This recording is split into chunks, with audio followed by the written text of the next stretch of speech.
All right, guys, we should be live here soon. Looks like YouTube is up. And Instagram is up. Is it live? Where's my Instagram feed?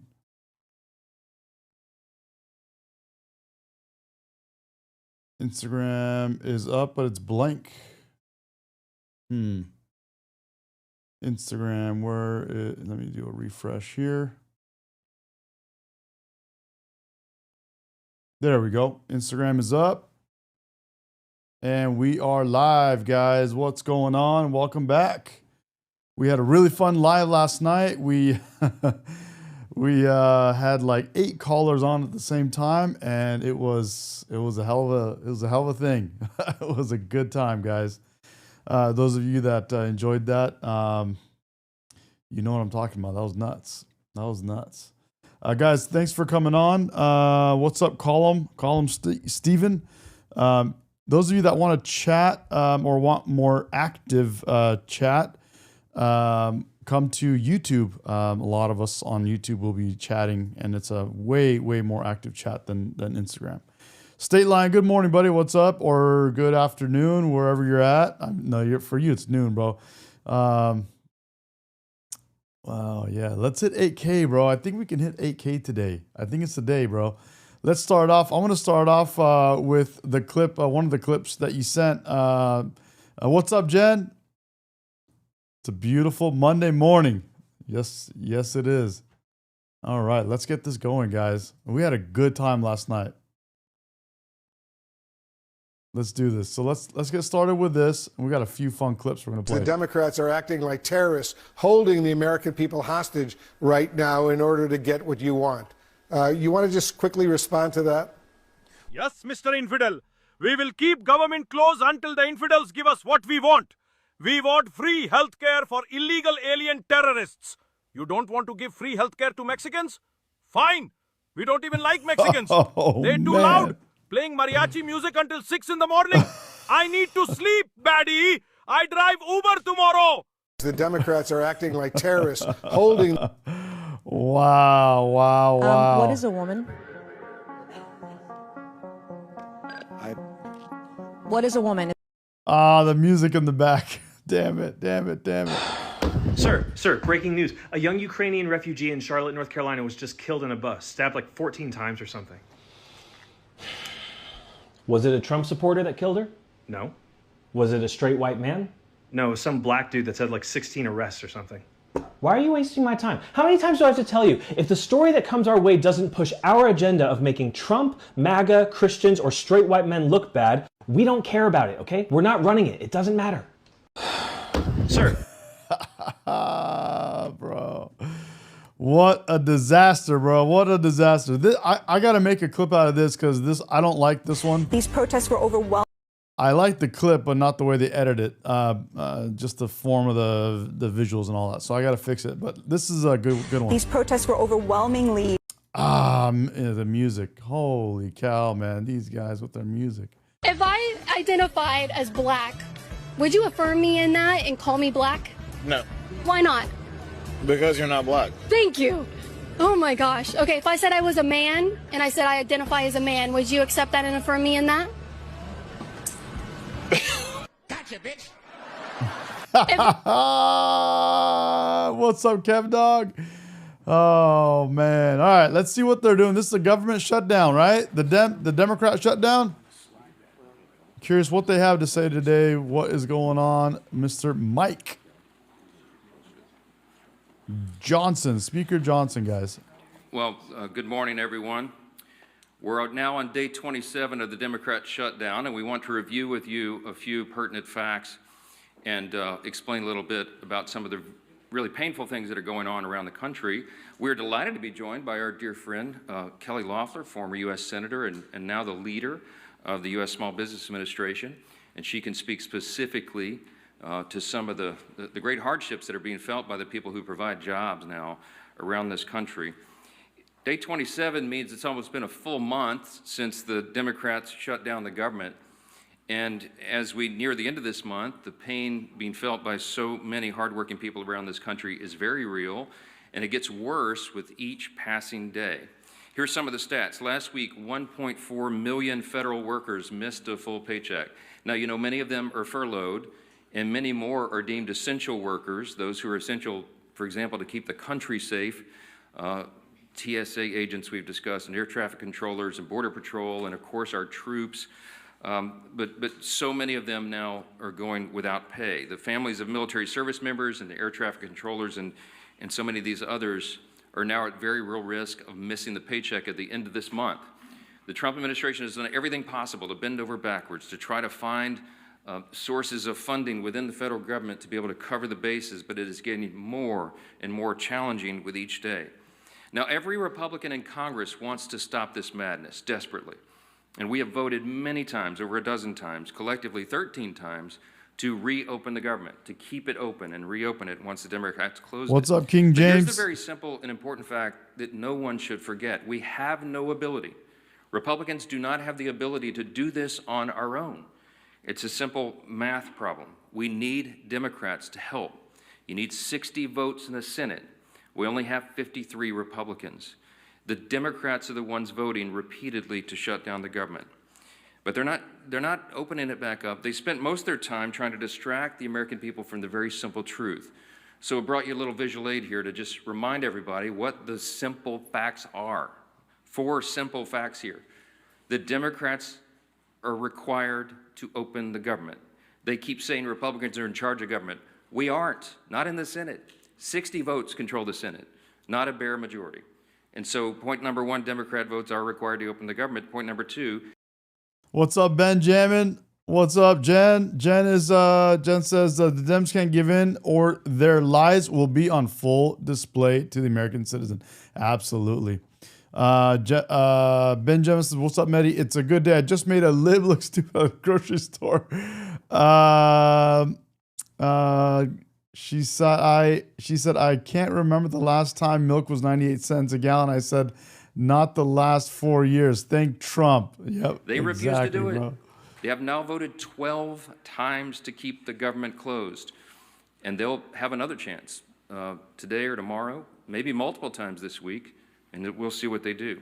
Now, the third point is very important because they've been trying to confuse the American people. They've tried to say this is a fight about health care or this or that or any other thing, and it's very simple. They put this on paper. They made this their demand in writing in the record of the Senate, and it has not changed. These are just 4 subpoints there under fact number 3, but there's many more. But among the things they're demanding, this is what the Democrats in the Senate are demanding to reopen the Listen to this is what they're demanding. Government. They want to give $200 billion in health benefits to illegal aliens and non-citizens, paid for by U.S. taxpayers. That is in their proposal. They want billions in wasteful programs to be returned to foreign countries. See, we stopped these things. They want to turn it all back on. They're demanding that we do all that to get the government open for hardworking Americans again. Why do you think they want that back? Because that goes to their pockets, right? It's their husbands and wives that run those companies or that are beneficiaries of the companies that receive that money, right? Listen to what he said again. Taxpayers. That is in their proposal. They want billions in wasteful programs to be returned to foreign countries. So we stopped these things. They want to turn it all back on. They're demanding that we do all that to get. Because they indirectly get that money. They indirectly benefit from that. Yep. Get the government open for hardworking Americans again. They want to give $500 million to left-leaning news organizations, and they want to cut $50 billion from rural hospitals. We will not do those things, and they know that very well. Which leads us to point number 4. The Democrats have now openly admitted, and you all had to cover it last week, that they're using the pain of the American people as their leverage. That was the number 2 ranked Democrat in the House. The Democrat, the minority whip, who said that, acknowledged it in an interview, that this is leverage. And Chuck Schumer himself boasted that every day of the shutdown gets better for us. That's his now infamous quote that he wishes he had not said out loud. But you know what they're doing and why. Why are they demanding these things? Why is point number 3 so essential to them? Why would they do this? Because it's unprecedented, as we've noticed, and reminded you all, they voted for CRs every time it was possible in their lives, as recently as March of this year. But they're And if you guys don't know what CRs are, those are continuing resolutions. That's to just continue to keep the government open. I want to hear point number 3 again. Hospitals. We cannot, they want to turn it all back on. They're demanding that we do all that to get the government open for hardworking Americans again. They want to give $500 million to left-leaning news organizations, and they want to cut $50 billion from rural hospitals. We cannot, we will not do those things. And they know that very well. Which leads us to point number 4. The Democrats have now openly admitted, and you all. So that point number 3 was left-leaning news organizations. Why do we need to fund news organizations at all by the government? That's weird. But there's many more. But among the things they're demanding, this is what the Democrats in the Senate are demanding to reopen the government. They want to give $200 billion in health benefits to illegal aliens and non-citizens, paid for by U.S. taxpayers. That is in their proposal. They want billions in wasteful programs to be returned to foreign countries. So we stopped these things. They want. It's this next one after this. Listen. Want to turn it all back on. They're demanding that we do all that to get the government open for hardworking Americans again. They want to give $500 million to left-leaning news organizations, and they want to cut $50 billion from rural hospitals. $500 million? Was it $500 million? Let me just go back real quick. They want to give $500 million to left-leaning news organizations, and they want to cut $50 billion from rural hospitals. We cannot, we will not do those things. And they know that very well. Which leads us to point number 4. The Democrats have now openly admitted, and you all had to cover it last week, that they're using the pain of the American people as their leverage. That was the number 2 ranked Democrat in the House, the Democrat, the minority whip, who said that, acknowledged it in an interview, that this is leverage. And Chuck Schumer himself boasted that every day of the shutdown gets better for us. That's his now infamous quote that he wishes he had not said out loud. But you know what they're doing and why. Why are they demanding these things? Why is point number 3 so essential to them? Why would they do this? Because it's unprecedented, as we've noticed, and reminded you all, they voted for CRs every time it was possible in their lives, as recently as March of this year. But they're doing it to appease their far-left Marxist base. That's the headline. That's why. That's why we're all in this mess. That's why the American people are suffering pain, because the Democrats are more afraid of the Marxist in their base than they are. I can't wait for my book called Marxism by Thomas Sowell to get it. It's coming today. It'll be in the mail. It's coming. It's I got a new hardcover copy that are pretty much not made anymore. So I can't wait to get in and figure out the exact nuts and bolts of Marxism, because I keep hearing about this. Of hardworking Americans. See, they've made an evaluation that they have to appease the Marxist base, that they're so concerned that they'll lose their jobs if they don't appease the far left in their party. And they sat in a back room and they made the calculation that they would rather shut the government down and impose all this pain on the American people, because they believe the Marxists, the far left in the base, are more active than hardworking Americans, people who go vote. And so they made the calculation that it's worth it to them. Every day gets better for us. We'll use the pain as leverage. For what? To prove to the far left base that they won't give in, that they'll fight Trump and fight the Republicans. What are they fighting? It's a clean CR. It's the same level of funding that they have voted for as recently as earlier this year. They are Biden-level policies and spending. This is not some Republican wish list. We don't have any of our priorities in this at all. It's the Democrats' own product.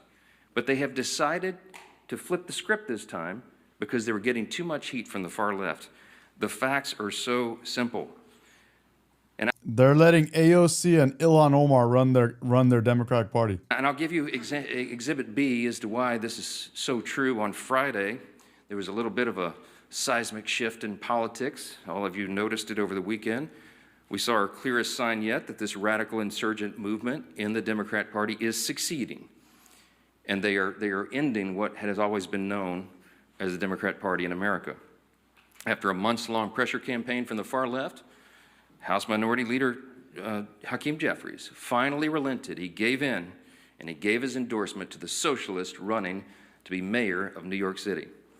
The House Democrats have chosen a side. They were forced to by that far left that they're so terrified of, and they've shown the world what they really believe.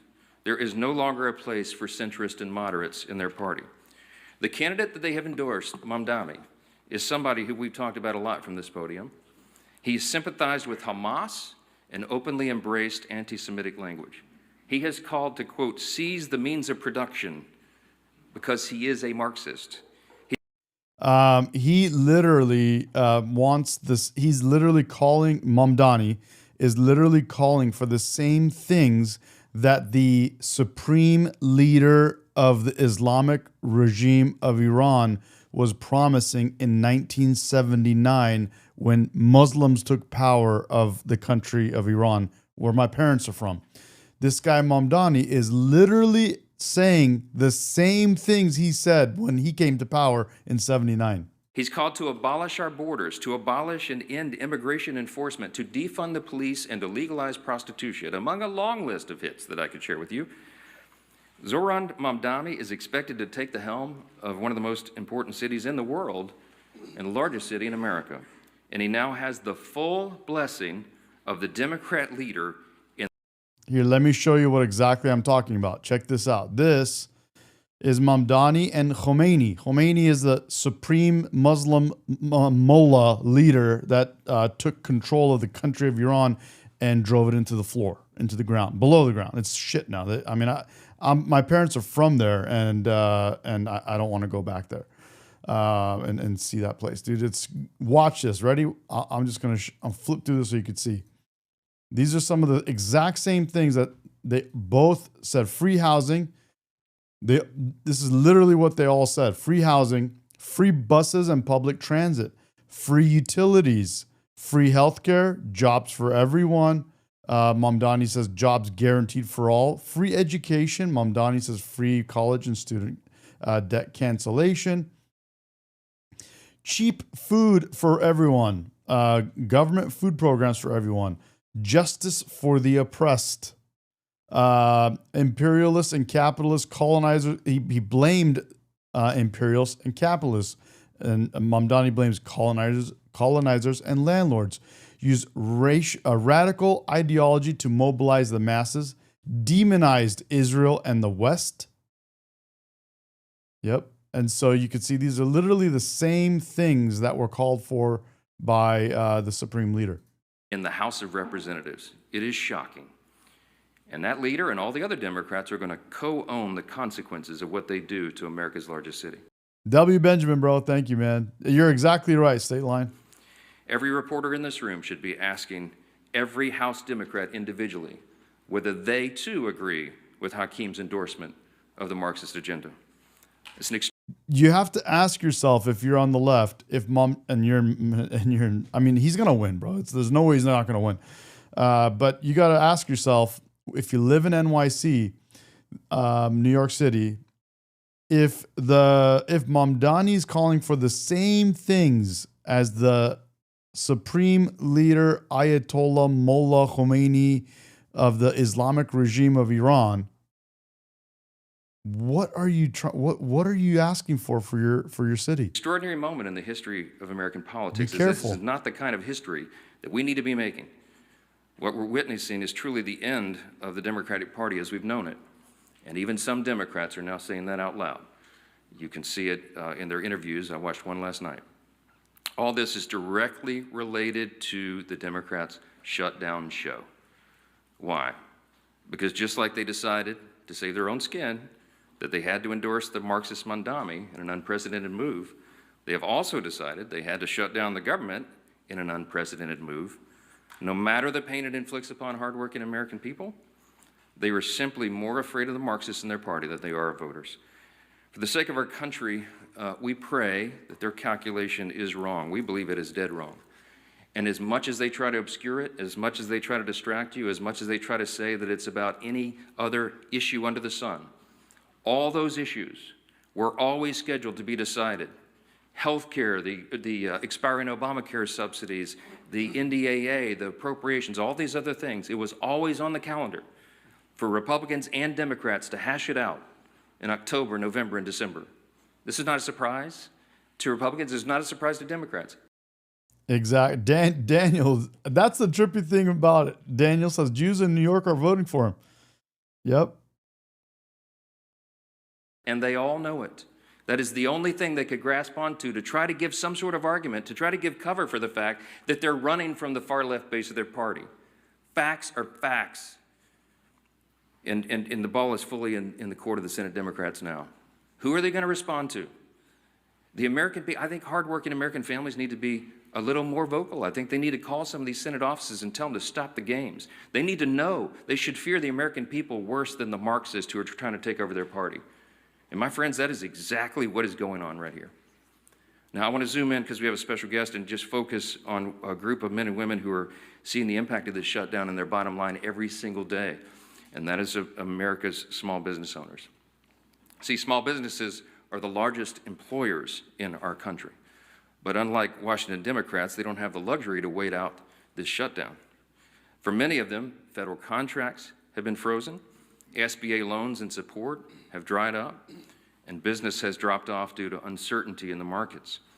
A survey of small business owners across the country found that for the 1 in 5 small business owners who rely on government contracts, this shutdown is forcing them to pull back on their investments. And what are those investments? It's new hires, new jobs, it's supplies and services. They have to pull back on those things so that they can make payroll work, so they can keep their employees employed.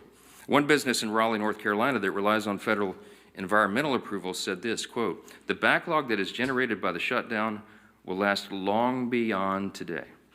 Another business in Georgia, Ms. Loeffler's home state, specializes in thanking you all on behalf of America's 36 million small businesses for passing a clean funding bill to keep the government open and for passing the largest working family tax cut in American history, saving taxpayers a $4 trillion tax hike that Senate Democrats voted for, congressional Democrats supported. Now, that tax cut is a big reason why we've seen a historic comeback for our nation's economy under the leadership of President Trump and congressional Republicans. Prior to the Democrat shutdown, the data was very clear. Small business optimism was at 7-year highs. Wage growth was outpacing inflation for the first time in 4 years. GDP growth was 3.8%. Deregulation, energy dominance, and fair trade were finally back. For the first time in years, America's small businesses felt the wind in their sails. They were taking on new capital to hire, expand, and invest. Now, that confidence manifested itself at the SBA through a historic demand for capital exceeding $100 billion for the first time in the agency's 72-year history under President Trump's leadership.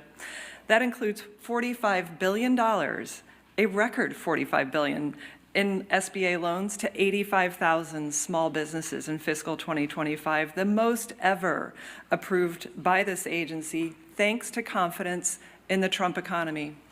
But today, 27 days later, as the Speaker said, Senate Democrats have intentionally put that momentum at risk. The SBA's loan guarantee programs have been halted, and Main Street's capital has been choked off because Senate Democrats are playing politics with lives and livelihoods. They're demanding $1.5 trillion in taxpayer money to fund health care for illegal aliens and other liberal causes. Their spin is fact-free. They want to subsidize their broken, fraudulent, and unaffordable health care system, where premiums have increased by 80% since 2014, and those are the enormous costs that are borne on the shoulders of small businesses. But the pain is the point. Every single day of this shutdown has stopped 320 local businesses every single day from accessing $170 million in SBA loans for hiring and for expansion. Now, in Chuck Schumer's own state, that is $40 million every single week. In my home state of Georgia, Senator Ossoff and Senator Warnock shutting down $35 million in Main Street capital every single week. So on day 27, all of that adds up to 6,000 small business loans that have been prevented from receiving upwards of $4 billion in Main Street lending. All right, so I'm going to continue the video, but I'm taking live callers, guys. So anybody that wants to call in, you're welcome to reach out to us in the chat.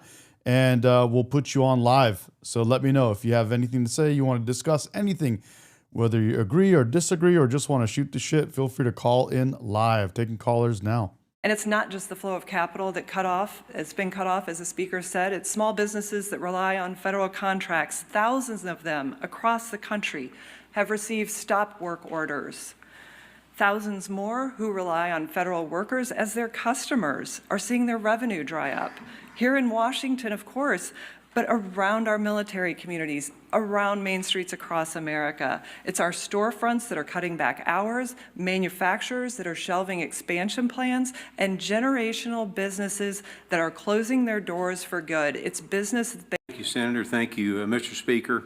I appreciate Administrator Loeffler, and she's quoted you a lot of numbers, which are all true, but let me just tell you this. I chair the Small Business Committee. I'm a small business owner. I didn't sell my business 10 years ago or anyone. We still have our family business, been in business almost since 1939. I've been in it 57 years. I know what's happening on Main Street when it's good and when it's bad. And let me tell you, Main Street is very fearful of the Schumer shutdown. He is totally holding Main Street America, small business owners, small business employees at bay because of his future that he's concerned about. It has nothing to do with it. Main Street is 99% of the businesses are small businesses. Businesses, bro. He's standing on business. 75% of the payroll, 75% of the workforce is small business. It's every small business in your hometown, in Schumer's hometown, in my hometown. I go over, and I'm not necessarily as much a congressman when I get home as much as a small business owner. And I can tell you what's happening out there. I'm worried about the 99%. I'm worried about the 75% of payroll, 75% of workforce. I'm worried about the fact that they cannot meet the payroll, as Administrator Loeffler said, with the SBA like it is right now, is ready to go. I mean, we are ready to go. We've had more activity in the SBA since November 5th than we've had in years because people want to start a business. So they see the Trump economy works. They want to start a business. They want to stay in business. I'm worried about that group of people. I'm worried about the fact that they can't meet payroll. I'm worried about the fact that they can't buy inventory. If you can't buy inventory, you can't sell anything. And the truth of the matter is, if you want to go deeper into it, if you don't have inventory, inflation will rise because you're not discounting your inventory. That's how capitalism works. That's how the private sector works. That's how we compete. So the other thing we did before... It's not even business, it's business. There's no D in it, friend. Administrator, thanks to you, is the fact that we raised the loan limits from 5 to 10 million on manufacturing. Ready to go, ready to expand, ready to grow your business. And I would tell you, if we're lucky enough to have some more rate cuts, this economy, the Trump economy, along with small business, is going to lead the way and explode. But we can't do it with Chuck Schumer hanging an anchor around everybody's neck because he's personally concerned about his political future. So as a small business owner, I'm just saying to all of you, the greatest asset America has is its people, its Americans, and it's Main Street America. Risk and reward built this country. Right now, there's no risk and reward. We're just playing defense. That will not work. This shutdown must end immediately to save small business, to save consumers, to save Main Street America. I'm honored to chair the committee. I'm honored to work with Senator Loeffler. We can get this done. Everybody's ready. It relies on one man, Chuck Schumer. Take a look at the small businesses in your district or in New York, Senator Schumer. Tell them that you don't care about them. Tell them you don't care if they meet their payroll. Tell them you don't care if they hire workers, and see how that goes. America is the greatest country in the world with the greatest workforce in the world. I'm proud to have a small part in supporting them and getting our country back on track. May God bless all of them. May God bless America. Thank you. Oh, you didn't say it again. Damn it. Well, thank you. Here we go, dude. This dude laid it down the other day. I made a reel with him, and he did good. My reel's at I think a couple $100K already. Chairman Williams, for all you do to support small businesses, to really epitomize the backbone of our economy.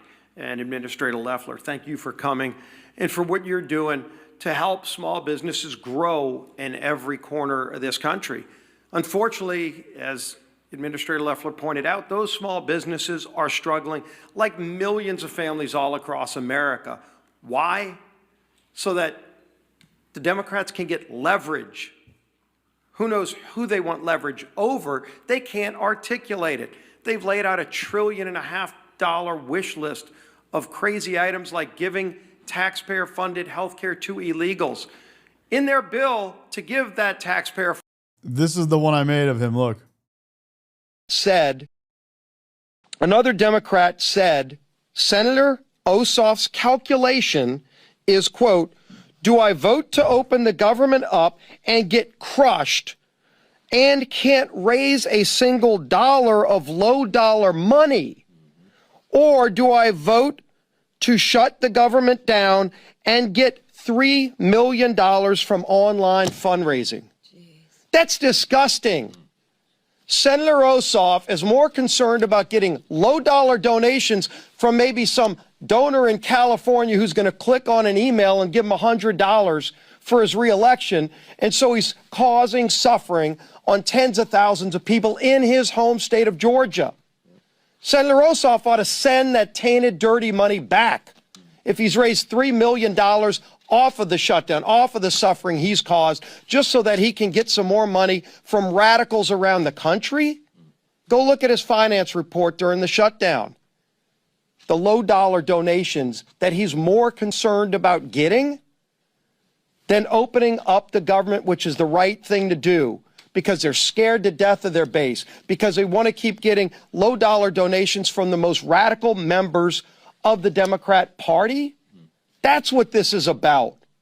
And we've been saying it, but now that Hill article truly exposed it, with anonymous senators finally speaking freely, with other Democrat aides admitting what's really going on their side.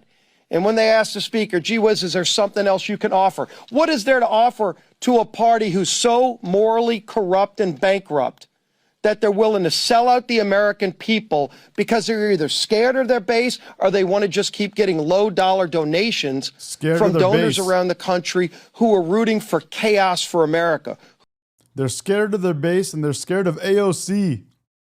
They're scared. They're scared of Ilhan Omar, bro. That's who they're scared of. They're scared of Ilhan Omar. So you're gay? I'm gay. I didn't know you were gay. Yeah, well, I just told you. How did you become gay? One doesn't become gay. One is born that way. And so, have you been with men? Of course. Like sexually? Yes. Really? Yes. That's mind-blowing. This is mind-blowing for you? Yeah. Why is that? Because I never expected a priest and a father of Epiphany Church to be gay. That you sounds like you're gay. Coming from the assumption, what's look gay mean? You know, switchy and soft looking. Really? That's what you call stereotyping. Oh, but that's called, that's like if I were to say to you, well, you're black, where's your fried chicken? I was at the house and I can't wait to get home to eat it. So you're gay?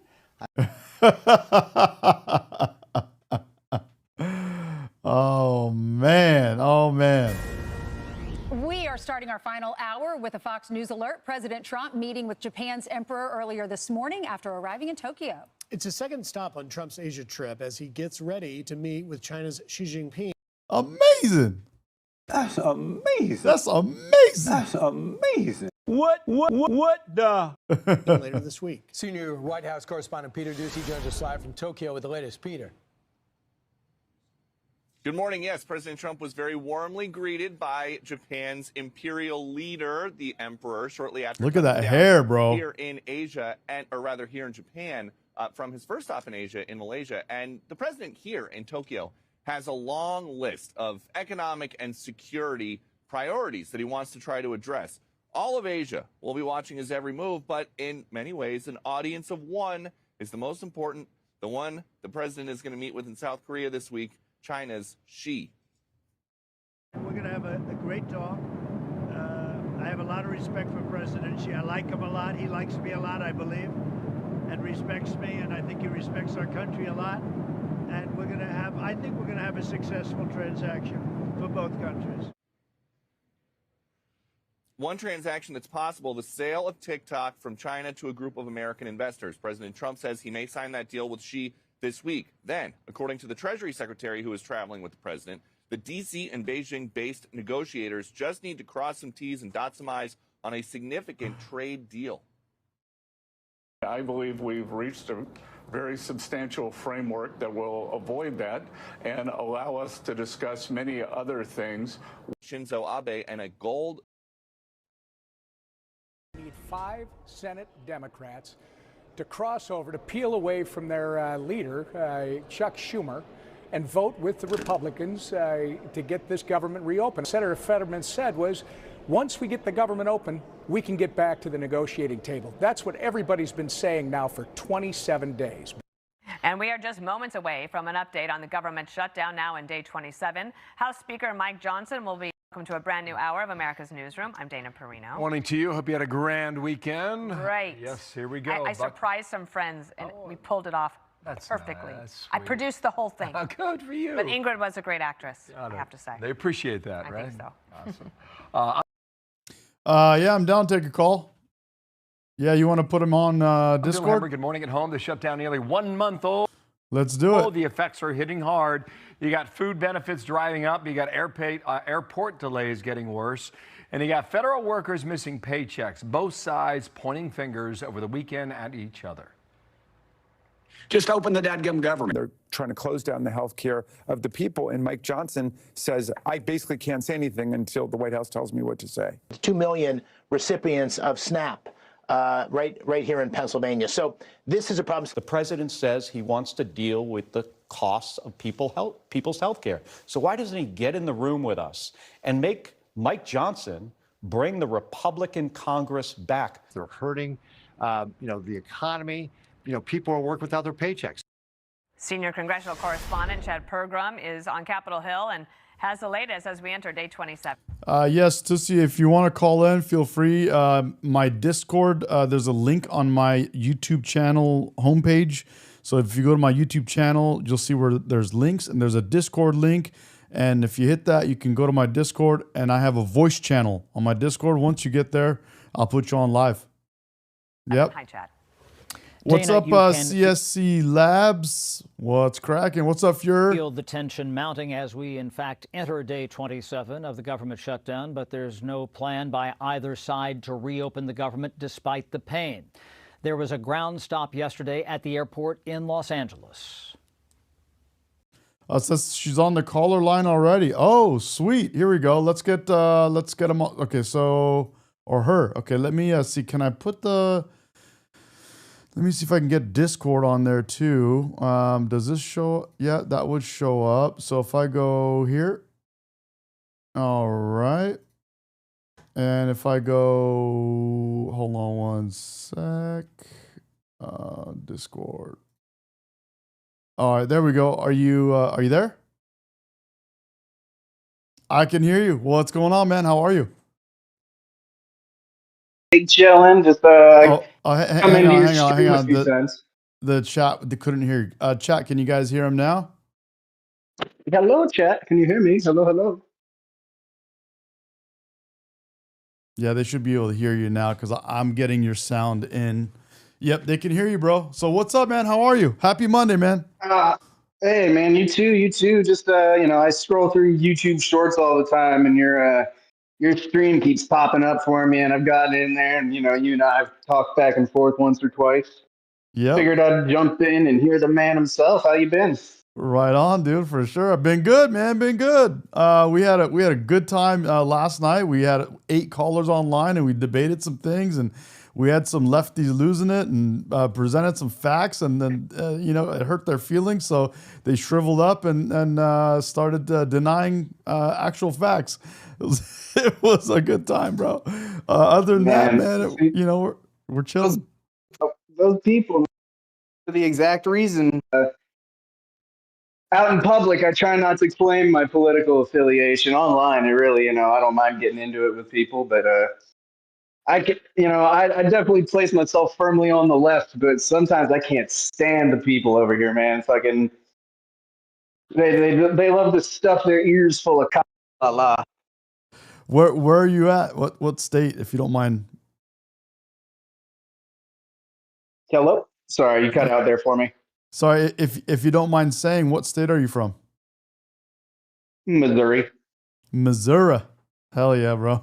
So Missouri. Yeah, hell yeah, dude. Are you so did you say you're on the left? I'm definitely left leaning more than the right.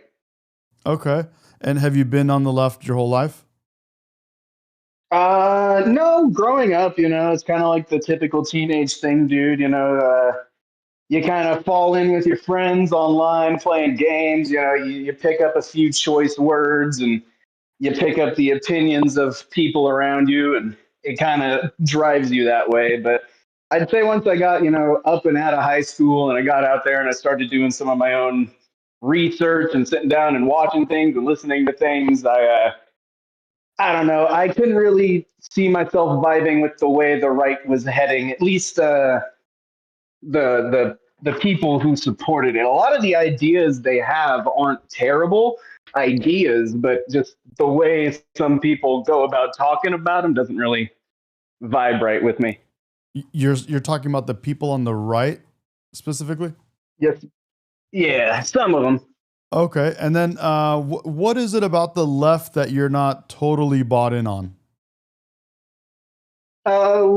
Like ideas like abortion and things like that. Like they think, no matter what time, you should be allowed to do it. And I'm more of a once brain activity starts, that's when I see the life being worth protecting. But anything before a brainwave, it's not, because we look at brain dead people like on life support and whatnot, and the thing that we tie to their reason for living is their brain activity. When once that ceases and they get put on life support, that's when a family is given a choice saying, hey, this person has absolutely no quality of life, it might as well not be there. We're going to give you the opportunity to put the being out of its suffering. And I'm not saying a clump of cells is exactly the same, but I'd say that the idea is kind of the same. Gotcha. Okay. Anything else other than abortion that you don't agree with the left on? You're in a heavy red, like a deep red state. Typically, people in your state are on the right, right? Yeah, I'd say the greater majority, but I'm in one of the 3 blue cities, definitely.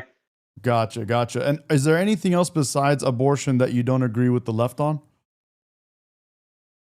I mean, I'd say aspects of immigration. I definitely don't think, open borders should be the solution, but I also don't see closing them off completely to the outside world, like it seems like we're trying to do at the moment, is the way to go either. I feel like there'd be a happy medium that isn't really satisfactory for the people on the far sides of either aisle. Okay. Well, I would say, I'm glad to see that, you, even though you're on the left, don't agree with wide open borders, because, there's some wackos on the left side that want, they think the whole world should be just open to everyone, and everyone should be able to go anywhere they want. But that's not how, that's not how things work. Not how the world works. Not how the world works. Not how humanity has worked. If I have my own cave and I create my family, and you try to come take my cave or walk into my cave up to my family, I'm going to have a problem with that. And so that goes all the way back to the beginning of humanity. You know what I mean? So, right. Yeah. So, and that's why you have a lock on your front door, right? Or a door, actually, even a front door, period. On your house. Lock on your car, lock on your door. Your job locks up when you leave. Literally. So that's good, man. I'm glad you see that. Yeah, I mean, I think the left media makes the deportation efforts look much more cruel, or makes them look cruel when it's not. It makes it look crazy when it's not. I just think it's it is what it is, but what else on the, let's say on the right side, what are some things on the right side that you do agree with that you wish the left would do more of? That they do agree with, you said? Yeah, what do you agree with on the right side that you wish the left would understand? So I know the right likes to tie family values to the ideas of Christianity. But I'm not huge on religion, but I do think that family values are something that should be cherished and protected, regardless of the family, of course. I know the right has like a view that a family can't function as well if it's, you know, two moms, two dads, or whatever. I don't fall into that camp because my mom married a woman after she divorced my dad, and she was a lovely lady. But Well, man, that's respectful. I gotta hand it to you, man. That's good. I respect that. The fact that you're able to, you know, kind of have that difference, but still understand the underlying principle of family, because you know, even though it's, you know, of course, there's a lot of people that don't agree with religion, and if they do agree with religion, there's many different kinds of religions. So you know, I like it when people are able to separate religion out and still understand the main, you know, principle of family, the nuclear family, and like you said, whether it be a mom and a dad, or a mom and a mom, or a dad and a dad. Now, of course, you're gonna have lots of people on the right that will disagree with you on that, but I think you're somewhere in that mix of that middle. You know what I mean? Where you're, you know, a lot of people understand and it makes sense. Yeah, I feel like, you know, as long as two people who care for each other can come together and show love to a child, somebody who needs that in their life, who may not have it, especially since, you know, typically homosexual couples will adopt because, you know, what's the alternative? They're not going to have the kid. I think it takes a big heart for somebody to do that. And I feel like that's something that gets overlooked by the right a lot, that like that's what it would take for a homosexual couple to, you know, have a kid. It's like they have to actively choose that that's something they want. It's not something they can accidentally slip into and just kind of keep the family together because of it. Yeah. Yeah. Well, that's good, man. If you give me 1 minute, I'd like to hop off of my phone and hop onto my PC. I got a better mic and go for it. I got whatnot. someone else that wants to come on, but the sound has been pretty good. You're welcome to do that and jump back on and while we wait for the other person to come on. Yeah, no, that's awesome. If they're already ready to hop in, you're more than welcome to switch over while I get all set up. Sweet, man. Thanks for calling in, and we'll see if we get you back on when you get your PC set up. All right, awesome. Sweet, bro. Thank you. Okay, bye. Yep, you too. Bye. Right on, right on, right on.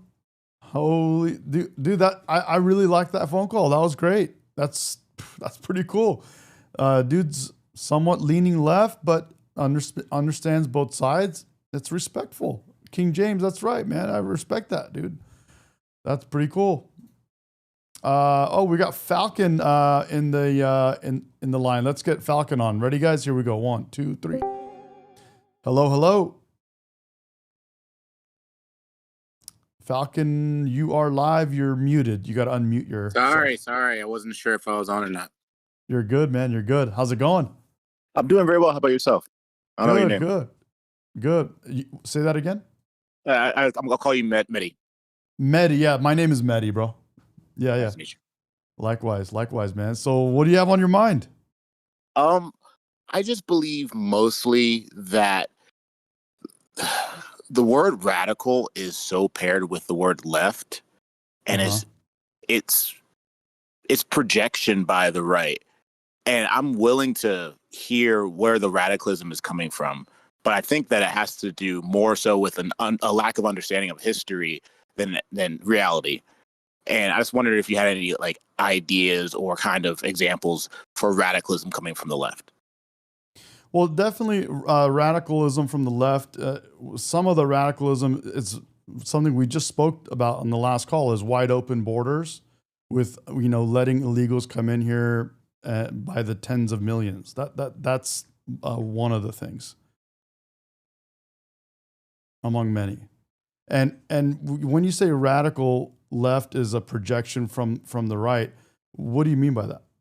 So I mean that. So you're saying that immigration policies of, however, I don't even know how many different administrations you're referencing. If you're talking about the Biden administration alone, or if you're also talking about the Bush administration, or if you're talking about the Obama administration, or if you're talking about Clinton. I'm talking about the most recent administration that everyone can easily recall, which is the Biden administration that let 10 plus some say 20 million people into the country illegally, so many that we can't count. And then to go into the election last year without ever, following up by saying, hey, you know what, we should work on this. And even to further that, you had Biden come on stage and lie to everyone and say that, we needed legislation to fix the border problem and fix the immigration problem, when in fact, all they needed was a president that was willing to fix the problem. And I consider that radical to allow your country to be invaded in that way by what people can call mass immigration, unchecked, wide open borders. And of course, we had borders, and yes, there were people at the borders, but they were just letting people in. And if people were not legal and they were, let's just say, captured in some way, or like they were noted to be illegal, they were just released into the interior of our country. I consider that radical. I consider a lot of things radical. I consider, let's see here, what else? Men playing in women's sports. I consider that to be radical. Let's stay on the government stuff just for now until we can move on. Yeah. So I want to respond to that part. Sure. Well, so when the Trump administration suspends habeas corpus, or they suspend various constitutional amendments, is all the crimes that the Trump administration commits, are they all like a consequence of Democrats? So what you're saying is like, yes, they break the law, but they're only breaking the law because of illegal immigration. I don't follow your so habeas corpus is this old principle in, I think it goes back to UK law, which that's the thing about American law, is that is based in ideas that started before America. So habeas corpus is this idea that the government has to let you know where bodies are. Like if they have somebody in custody, they cannot suspend habeas corpus. So suspending habeas corpus is, let me not call it radical. Let me say not what we normally do. So another thing that we don't normally do is suspend the Constitution. So I don't think that you think that crimes aren't crimes just because they haven't been prosecuted. I think you agree that, a crime is a crime is a crime, regardless of whether or not there's someone arresting somebody for it. When the crimes are committed that are being committed by the Trump administration, the radical ideas, are they being radical because it's someone else's fault? Like the Democrats did illegal immigration, so now they have to be radical. Is that what you're saying? No, I don't. I'm trying to follow where you're going with this, but what I'm saying when I say the immigration problem is radical, I'm saying them allowing the immigrants to come here into our country illegally by the tens of millions. To me, that's a radical thing. Okay, so once again, you're saying that there's this radical shit going on over here, and you call it illegal immigration. All right. Do you? No, I'm saying. I'm not saying that. I mean, that's also radical to me. You shouldn't ever. People should not come into other countries, go into other countries illegally. I think that's not cool, and that's something separate. I'm saying the fact that the left is good with that and wants to continue perpetuating that and leading into an election where they're going to possibly lose highly due to that, or one of the main points is that it's radical to stick by those ideologies. I wouldn't ask you if you think that immigration is the hill to die on, because it is the hill that America is dying on this moment. So, and I think you agree that the right is dying on the immigration hill. You guys are throwing. You're throwing billions of dollars at immigration. That's called dying on the hill, like throwing your all into absolutely it. Not without going forward without any retreat. That's dying on a hill.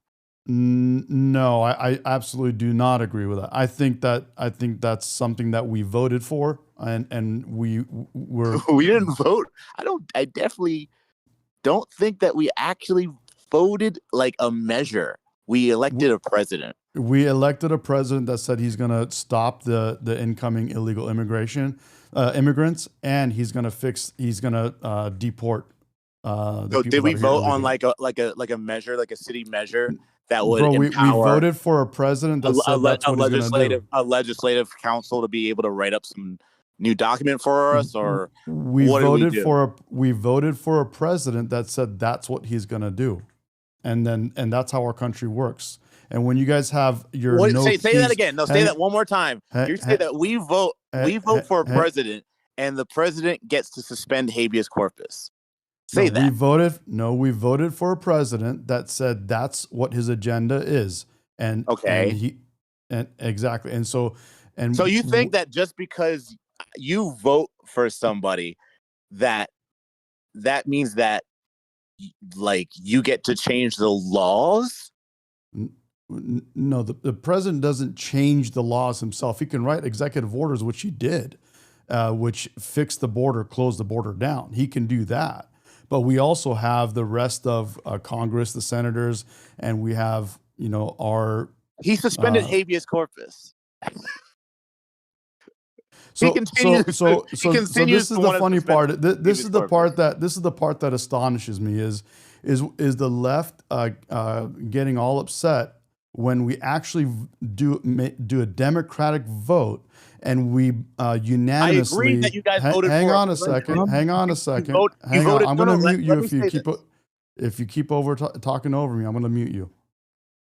Oh, so can I respond though, please? Okay, I'm going to mute you, bro. So here, let's go ahead and server mute. All right, so I went ahead and muted you. So because you're talking over me, you said what you said, and I'm trying to respond to you. But this is the silly part to me, guys, is when you have people on the left that that are upset because of us actually following through with our democratic process.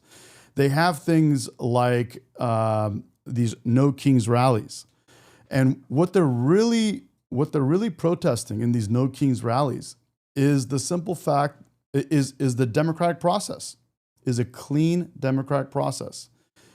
The country unanimously voted for a president. The president is saying, okay, you guys, I ran on doing these things, and you guys voted for me, and now when I come into office, I'm going to do these things that I ran on because that's what you guys want me to do. And so that's the part that blows my mind.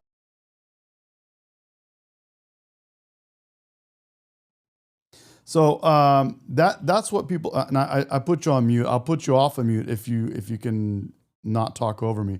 But that's what happened. You're all he's all bent out of shape about Trump and the right and our government doing what the voters voted for. But that's what our country is. That's highly democratic. So let's bring you back online. Are you there? Yeah, the issue, I can respond. The issue with that is what you guys voted for was to suspend law. You're saying that you wanted to do mass deportations. We didn't. Sans due process. That's a suspension of the law. And the law is not the role of the president. I understand executive orders, okay? The law. Apparently not. It is a radical idea. It's a radical idea that executive orders are used for legislative purpose. The legislature is the legislature. You know exactly what I'm saying here. It's not confusing. You shouldn't play. You're saying that it's radical to do what Trump did. Yes, it's radical to do what Trump's doing. That's the point of that's what you can try your to argument make it is. like that both sides are being radical. What I'm saying, it doesn't change that what you're doing is radical. What I'm saying is, sometimes you have to do things that are. Sometimes you got to be a radical. Whoa. So then why? So then No. why do you call the left radical when sometimes it's cool for you to be No. radical? No, so let me just put you on mute again. I would just like to say, Falcon, for it to be a debate, you got to wait for him to say something.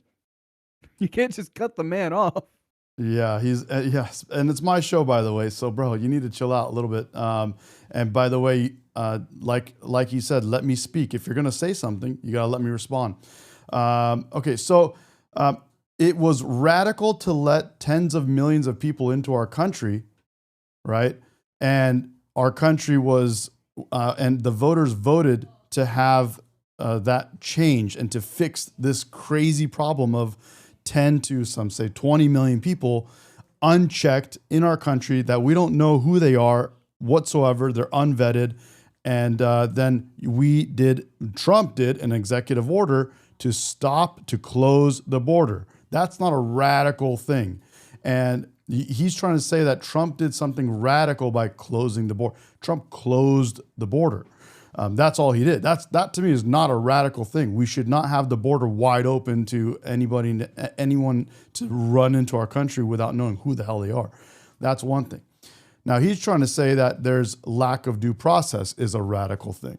That's not what's happening. It's not a lack of due process. You have the left media taking some tiny little instances and making it as if the whole thing is based on those couple of scenarios, and it's not the case. So let's put him back on. Tookie, did you want to jump in, or are you good for now? Oh, no, I'm good listening to you guys. I'm just waiting on a decent spot to jump in. Okay, let me take him off mute. Okay, you back? Yeah, I can respond. Oh, yeah, for sure. You're not suspending due process.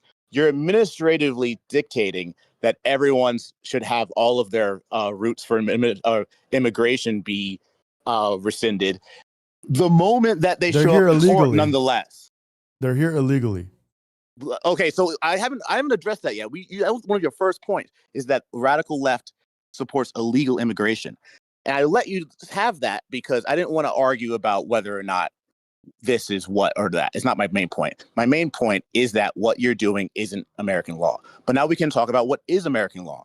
And what is American law is that under the asylum immigration clauses, that if you come in for an asylum reason, you can go through any area. Point of entries would be for travel. When you come for asylum reasons, so guess what? All these people who have asylum cases, they're here with a legal route to immigrate. The only thing that happened wrong here was that Trump told them to cancel everyone's court cases. That's the problem. There's no problem with being an asylee. There's no problem with immigrating. There's nothing wrong with any of this at all. Yeah, I don't have a problem with illegal immigration. I'm sorry, I don't have. You do have a problem with illegal immigration, but you don't know what it is. Sorry, I don't have a problem with legal immigration. I have a problem with illegal immigration, and that's not what happened. I also do believe this is more of a subjective thing, and there's going to be cases where we can prove or disprove this. But I also believe that a lot of people are claiming asylum when it's not actually they're not in danger. They're just using that because it's wide open. Do you agree with that? So you do agree with that? We use courts of law. We do not use the executive branch to determine whether an asylum case is valid. No, we're not. And we are doing that. We're administrating. You just broke up. Hello? Anyway, just real quick while he's lagging out. I would like to say I put him on mute, so even if he comes back, he can't interrupt you. But go ahead.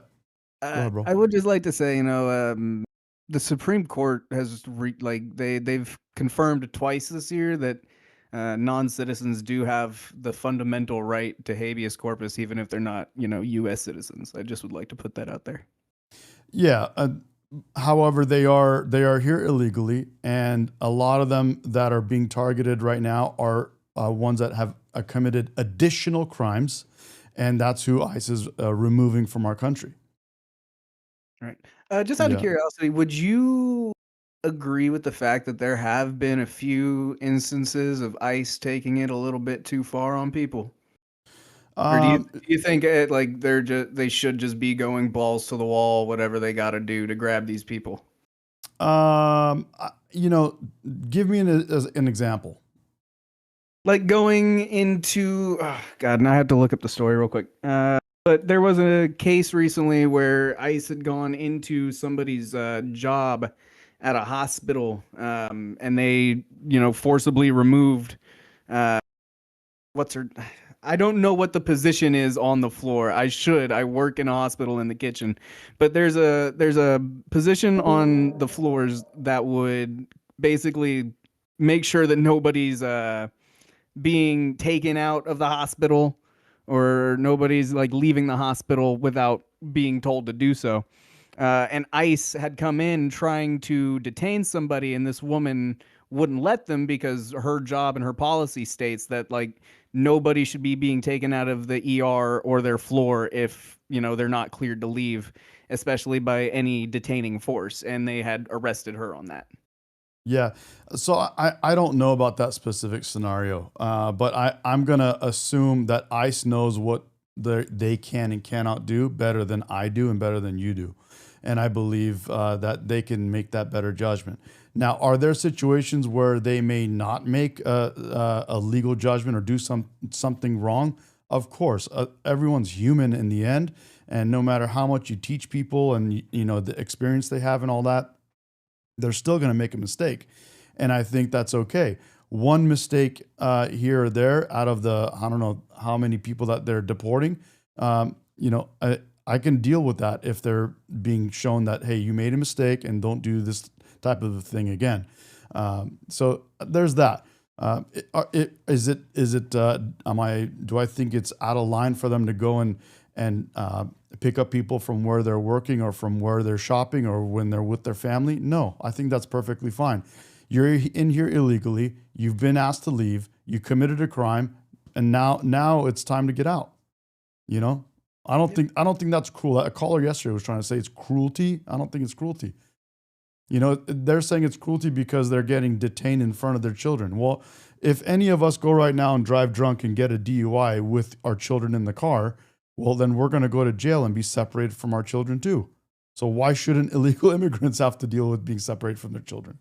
I hear what you're saying. I think in that case, the difference comes in that you're not being separated in completely different parts of the country, unless, of course, you're being extradited for whatever crime you would have committed. Whereas, immigrants' families have actually been separated and then shipped off to different parts of different countries. And, of course, past that, we never know what happens. We don't know if they get reunited or not. So I'm not going to go as far as to say they never get reunited. Right. That's what I was just going to say is you don't know what they're doing. They could be reunited. They could be getting deported with their children. Who knows? And on top of that, it all goes back to this. If you didn't want to risk something happening between you and your family, you should not have entered a country illegally with you and your family. I hear you. I get it. I would never do that. I don't think you would. Would you go bum rush a country illegally and expect nothing to happen? No, not really. No, I wouldn't either, bro. That's crazy to me. I would never go bum rush. Even Canada, bro. I wouldn't go rush into Canada illegally if I knew there could possibly be consequences. And they're just Canada, and they're nice people, supposedly. But have you read about the things they've done in war? Well, I don't know, bro. But I'm just saying you should do it sometime.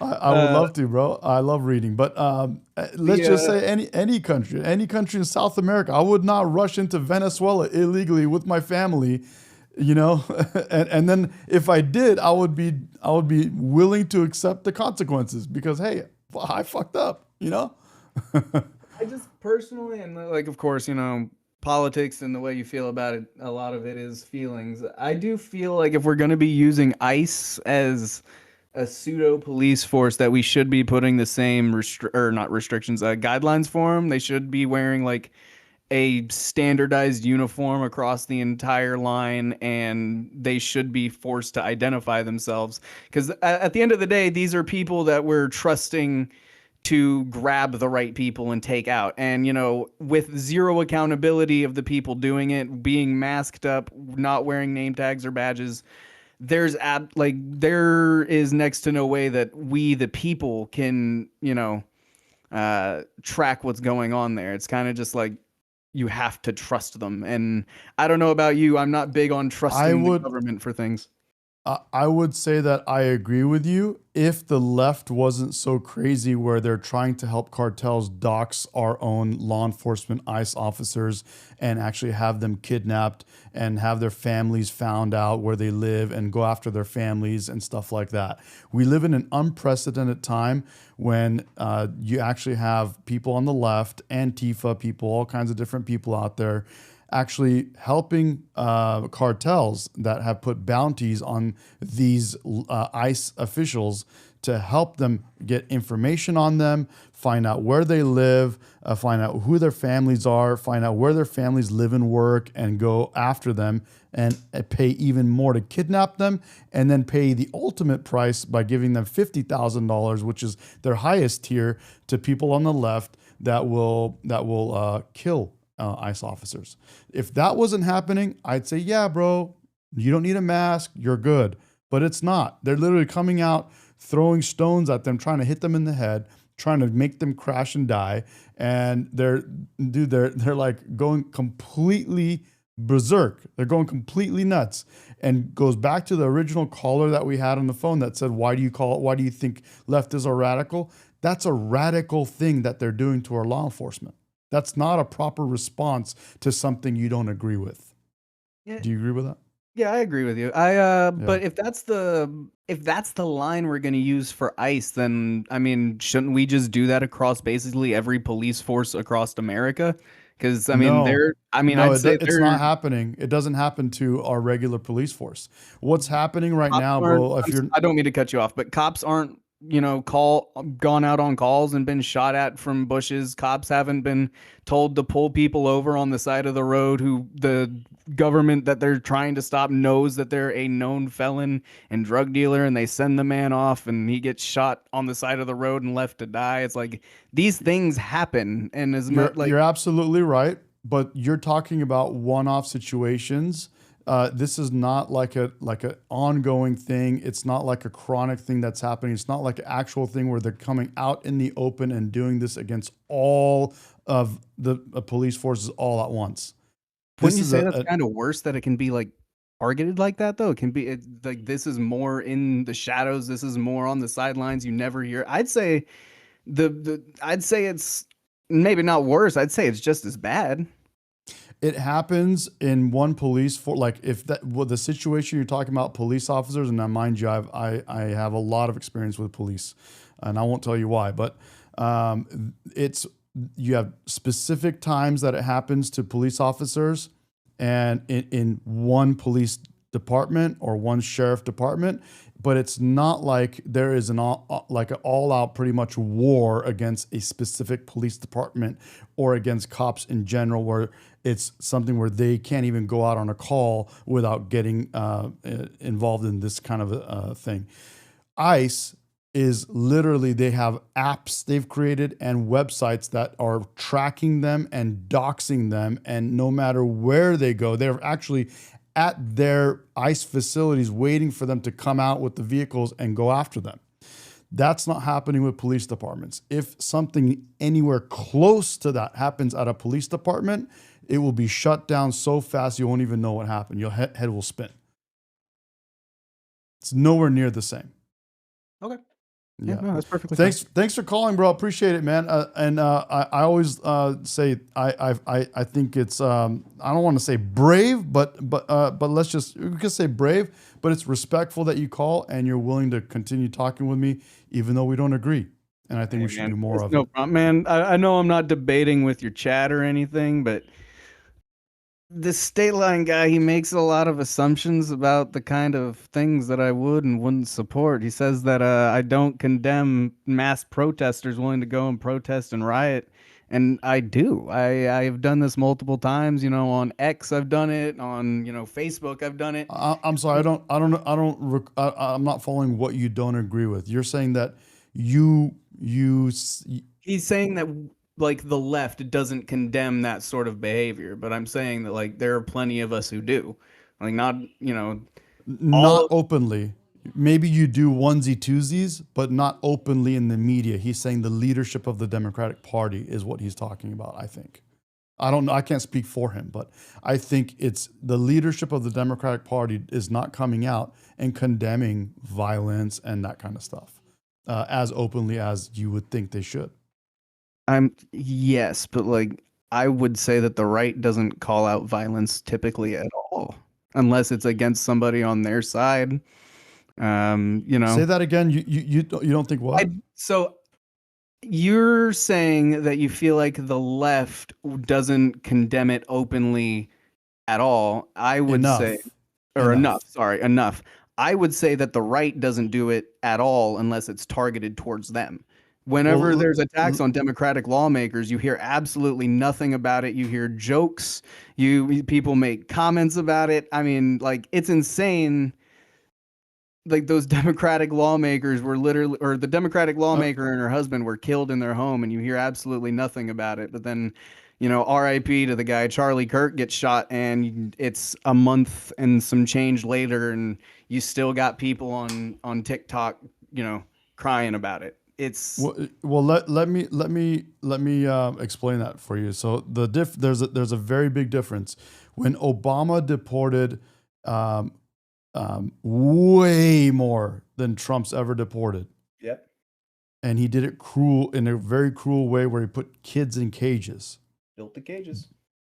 Did you see the right go crazy like this that they're doing, like the left is doing right now to the right? Would you mind giving me like a example that I could draw from, and I could tell you if I've seen anything similar? Well, because there is no examples. The right does not do this type of thing for the leaders of the right to come out and condemn it. Obama did that, and it was, we didn't say, oh, he's being cruel and all this kind of stuff. It was okay. And when you had situations like what you're talking about, where there's violence from the right, it's in nowhere near the magnitude of the violence that's coming from the left. Nowhere near. So when you say that, that person that got killed in their house, on the left, yes, the people on the right came out and actually did acknowledge it, but it's very few and far between. The violence from the left is so frequent and often that it's just completely out of control, and nobody on the left is calling it out. None of the leaders are calling it out. If you want, I'll play something. You could hear what I'm talking about because they said it specifically. Sure. Do I need to unmute your stream? You probably need to, but you probably have to go to, you probably have to unmute the stream. Let me see if I could find it here. Yeah, no problem. Where is it? Let me see here, bro. 1 second. Let me pull it up here. Where are we at? Oh. Oh, so if you got to move on to something else, I don't want to keep you. So yeah, you're good. I'm gonna play. So if you want to jump off, we'll see if there's anyone else that wants to jump on. But thank you for calling, man. I appreciate you. Let's talk again. Yes, sir. No problem. I hope you have a good respect, day. Man. Respect for calling and staying on and chatting. Thank you for doing that. We got to do more dialogue, man. So hell yeah, man. I'll see you in chat. Yep, you got it. I'll play the video now.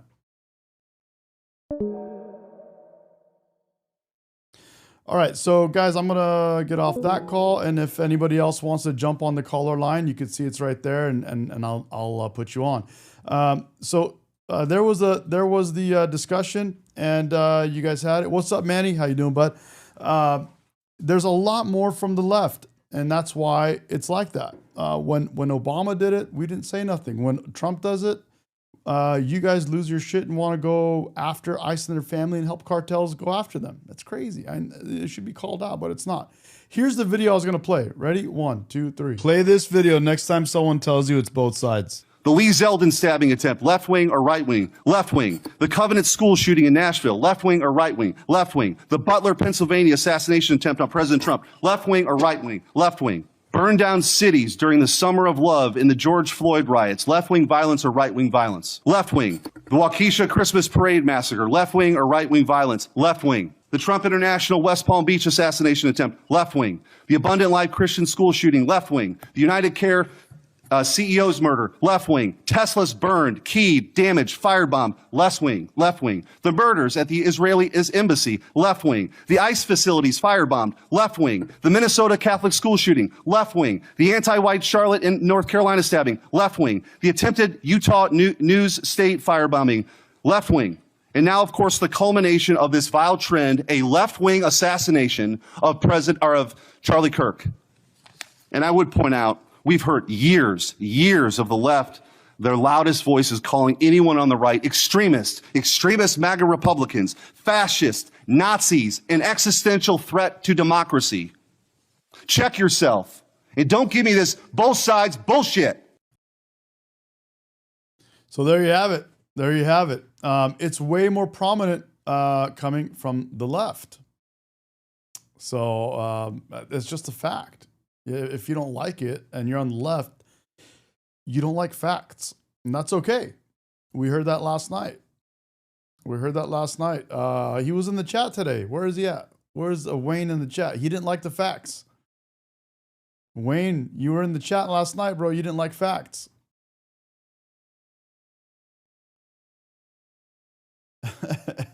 Look at Wayne saying Tyler Robinson is a right winger. Totally indoctrinated, bro. You're totally, utterly indoctrinated.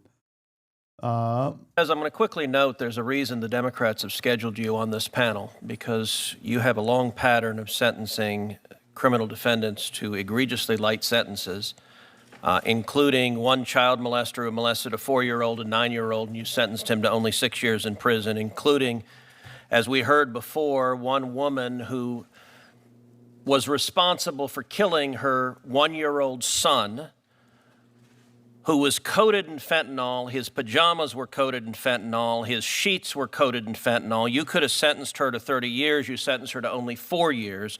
It's an egregious pattern, but the reason you're put on this panel is the Democrats know that most Republicans will not have time to question you about that terrible record, because your colleague on this panel, her record is even worse. Ms. Campbell, I will say I have seen some astonishing nominees from this administration, but I have to admit your record takes the cake. A judge should not be a political activist. Your record demonstrates to me a long history of being a political activist, but not just an activist who affiliates with extreme and radical organizations. Now, when Senator Grassley asked you about the Workers' Dignity Organization, you gave, I think, deliberately misleading answer. You said you did not represent them, and that convinced Senator Grassley not to continue on that line of questioning. You have been a legal advisor to that organization since 2013. That is what you have publicly printed on your AVO biography. It is what has been described in the Tennessee Bar Association when you were nominated. That explicitly says she served as a legal advisor for local workers' rights nonprofit Workers' Dignity. Now, why is it you're distancing yourself from them? The reason is because they are utterly radical. If you look at this group that you've served as the legal advisor for over a decade, this is an openly Marxist organization. This is a communist organization. Now, those words are not said lightly. According to their own characterization of their views, this group says there's no election outcome that improves conditions for workers. The laws of this country have never worked for our people, and now that the system is crumbling, we will continue to stand in community and solidarity with each other. The only way we win in a world we deserve is by building a multiracial working class revolution that can push out white nationalism, violent state racism, and the capitalist class that is desperately clutching to hold control and profits as the people rise up. Why have you spent a decade as a legal advisor to an openly communist and Marxist organization?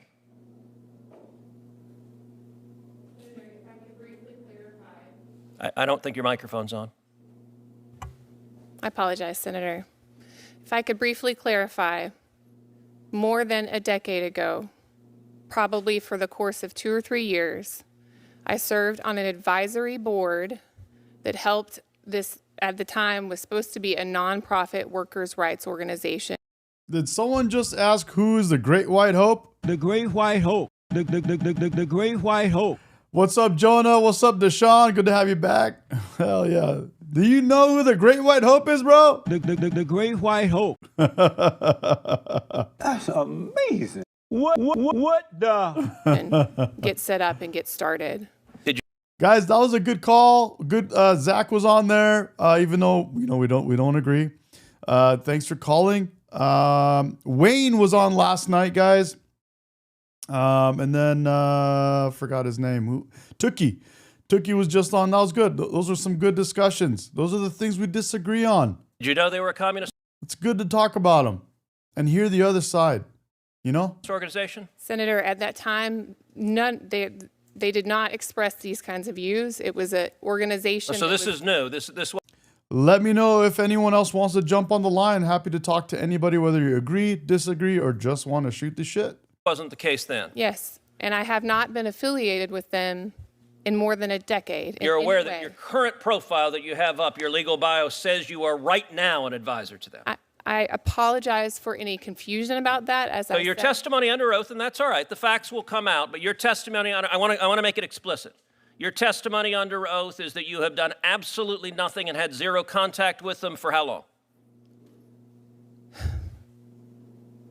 I have not served on their advisory board for You've done absolutely nothing and had zero contact with them for how long? Please answer the question. many, many years. How many? I don't know, sitting here today. It's been many years. If you look at other statements from this organization, because they are radicals.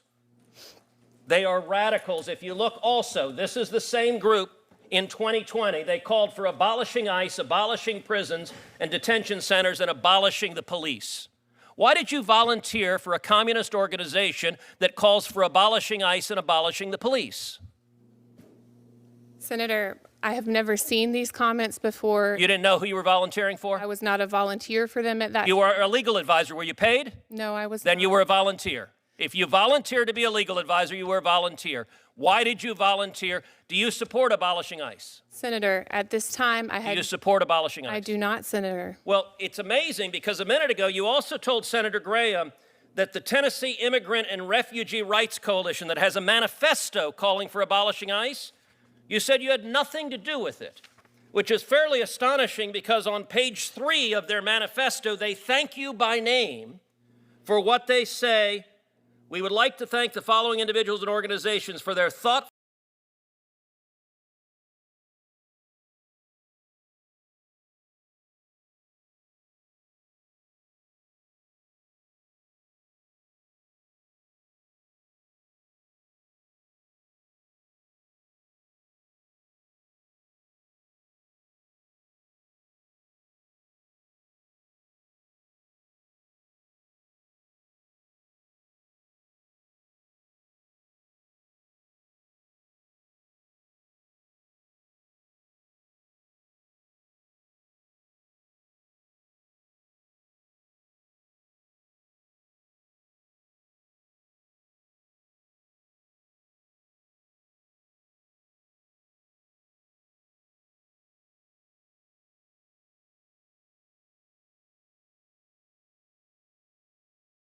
Oh no, I'm muted. Sorry, guys. Holy cow. My bad. Jesus.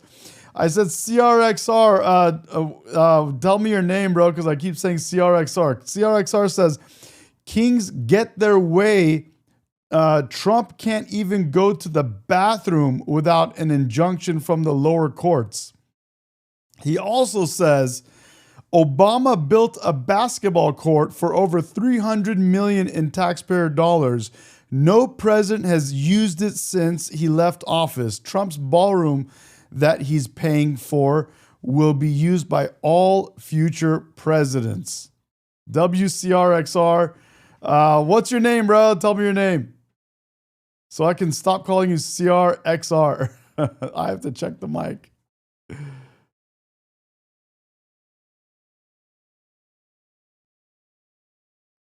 All right, cool. Here we go. CRXR, what's your name, bro? Tell me so I can call you by your real name. Chris. Okay, cool, Chris. full feedback and input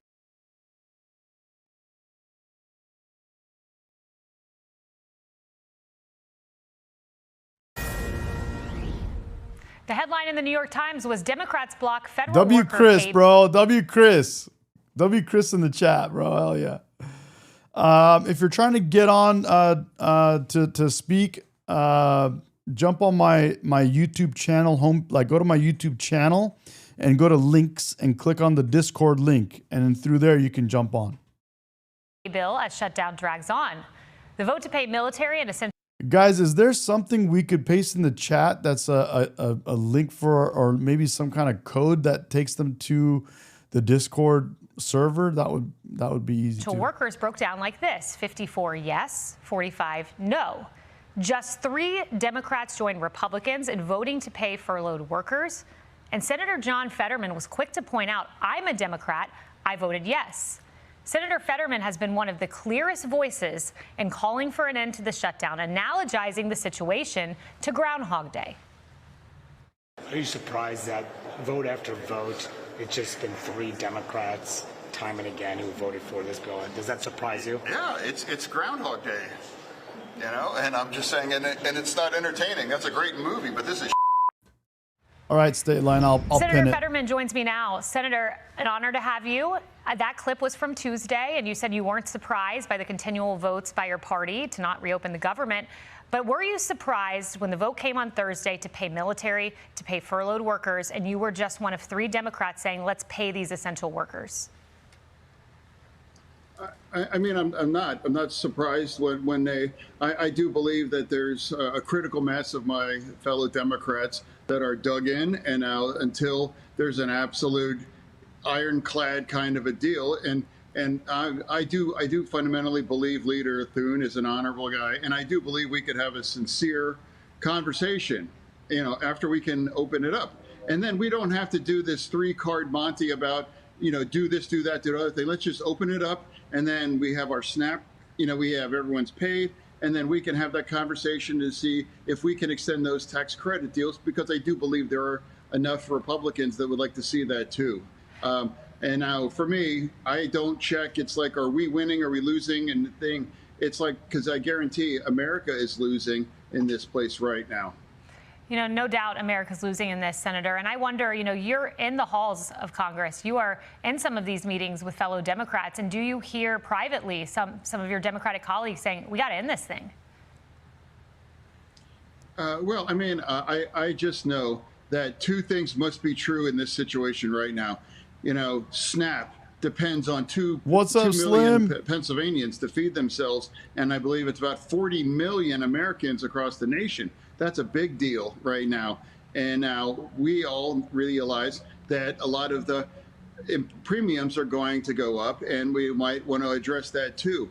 We can support those 2 things, but I think it's fundamentally wrong regardless to shut our government down for those things. You know, the Republican side has their priorities. We have our priorities.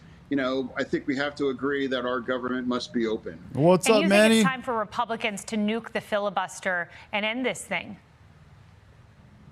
I mean, I think. What's up, Chasing Bracelets? Chasing Bracelets in the chat says, well, 40 million people need to get an effing job. That before. Or get effing jobs. What's up, Min? Missed you while I was talking. What's up, Spider Venom? Entirely appropriate. And I would remind, you know, all of us, the Democrats, we wanted to nuke the entire filibuster.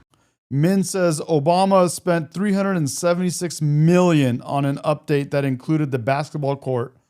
You know, I'm referring to right now carving out this specific right now. I'm not talking about eliminating the entire filibuster. It's really not much different than about the en blanc kind of nominees. And I think that was appropriate to do that in that situation as well, too. And yeah, Obama's $376 million basketball court update or upgrade or whatever you want to call that was funded by taxpayers. What Trump is doing right now is not. He's paying for it. Him and whoever else is helping support him is paying for that. Americans are not paying for it. Carving it out. And it's actually a small sliver of the edge of one of the buildings of the White House. And if you guys want me to pull up the photo of it, I'll show you. The filibuster now would make it almost impossible to shut our government down in the future, regardless if it's the Democrats or the Republicans doing these things. We should remove ourselves our power to shut this down in this way. Senator Fetterman, you know, I want to talk to you about the ideological way forward for the Democratic Party, because we've seen this rise of democratic socialism and progressivism. And, you know, I'm wondering, what do you think the ideological path is for your party? Well, really the party's going to go its own way, but I've been going my way. I'm going to fight for wins in Pennsylvania, and there's issues that I will agree and align with on the Republican side. You know what was interesting to me yesterday, Wayne, is that you would not say where your accent was from. Wayne called in yesterday, and it was obvious that he has an accent that's not American, and it's definitely not German, because he got flustered and he didn't answer, and he was like, why, and then finally said German, and it was not German. we know what German accents sound like. But you would not call, I think it's African, but I think he's not, he doesn't, for some reason, he's like, maybe like, he doesn't want you to know it's African. Oh yeah. He said, my parents are from Michigan. No, it's not a Russian, Ukrainian. It's not Eastern European. It's not European. It's not Asian. I don't think it's, some people said Indian. It's not, it's definitely African, possibly Eastern African, Southern Eastern African. I have a good feeling with these types of things. Again, born and raised here in Southern California, you know, you hear it a lot, you know, so I'm very, very sure it's Eastern African or Southern Eastern, somewhere in there. Specifically, like. But it's sad to me. I'm a product of immigrants. I was born and raised in Southern California by immigrants that came from another country, and I'm happy to know, or to say, anytime you guys ask me what my background is or anything like that. Oh, we got a caller. I'll jump on the call right now. But it's sad to me when we asked Wayne yesterday, and it's almost like he's embarrassed of where he's from and where his accent's from. Let's take a caller, guys. Let me get this caller line. 1 second. There's the caller line. Let me just open it up here on our screen. And let me pull this up. And there we are. Papa Cap, what's up, man? What's up, Medi? What's going on, big dog? Not much, man. I just found you like maybe a month ago. I've seen you come in and out of the chat, bro. How you doing? Good, man. As soon as I saw you, you know, I watched your stream the first day, and I was like, yeah, dude, I'm subscribing. You the man. Oh yeah, bro. Appreciate you, dude. Yeah, I was really just calling in on 2 points, really. Like the last guy who called in, and y'all were talking about how many people like Obama deported and how nobody said anything about that, but now they're all up in arms that Trump's doing it. It's this Trump derangement syndrome. It doesn't matter what he does, good or bad. The left is going to not agree or oppose anything he does, whether it's good for America or not. I totally. Would you agree on that? I can't agree more, man. Like that's the thing is, when they do it, you don't hear a word about it. And here's the funny part is, nobody knew, bro. Nobody knew how many people Obama deported until now that we bring it up to them, because they're going crazy for Trump doing a fraction of the deportations. And you can pull up clips from all the way back to Bill Clinton. I mean, he ran for his presidential candidacy about closing our border, and he was a Democrat. And now all of a sudden it's switched to this like social justice warrior people. Everyone on the left is just becoming so liberal and, I don't know, wacky, dude. They're just wacky. They went off the deep end, bro. I have some kind of something that I believe a little bit. Like part of it, I think, bro. Correct me. Let me know what you think of this. I think we had COVID hit, and people were getting paid to not work, and they were getting paid to work from home if they did have jobs that allowed that. And people were like, afterwards, when it was over, people were like not able. They were like, dude, how can we make this continue? You know, I have an idea. Let's get paid by the Democrats to go protest, and then let's do this. There's a thing called socialism, communism. We could use that. Maybe we could not have to ever work. We can, you know what? Let's find a way to tax the rich, and so we can sit at home and do nothing and never have to be responsible again. Yeah, and that's what you're seeing in New York with this Mamdani guy who's probably going to win New York. He's running on like a socialist platform, and he's got AOC and Bernie behind him. And it's like, is this going to be the new Democratic Party of just whack ideas? Because, I mean, I'm all for it, because then we're just going to have the next 3 decades of Republicans in office. I'm for the wackiness on the left. I'm with you too, bro. I was, a lot of people don't know this. I was on the left up until about like 3 or so years ago. So I'm a recent convert, and so I would say, or I think that's the right word, but it's absolutely. I'm all for Democrats continuing to bury themselves and not learning from the mistakes they made last election, because they still are acting the same way and talking about the same policies and ideologies as they did when they lost majorly in this last election. Nothing's changed, So and so they're going to continue losing. The problem is, the problem that I see, and I think a lot of us see, is that now that they're done with these issues that are like quick issues, like, for example, they're talking about George Floyd, then they went on to this thing about CEOs that they don't like, that they're happy about getting murdered. Then they were talking about like free Palestine. A lot of things in between. There was Ukraine, then there's Palestine, and these are things that have time frames on them, right? So, but now, after all these things have like kind of gotten taken care of, whether it was Trump or whoever that fixed these things, they now are moving to this thing of socialism, communism. This, for example, unfortunately, is not something with a definitive time frame. It's not something where we could say, "Oh, you get what I mean?" Yeah. That's a dangerous thing, in my opinion. And with the people who were all pro-Palestine, now that Trump got them to like have the ceasefire, we'll see how long it lasts. But for now, it seems like they've quit fighting. But now, I don't know if you've seen these reports that have came out. Now Hamas is turning on the people of Palestine.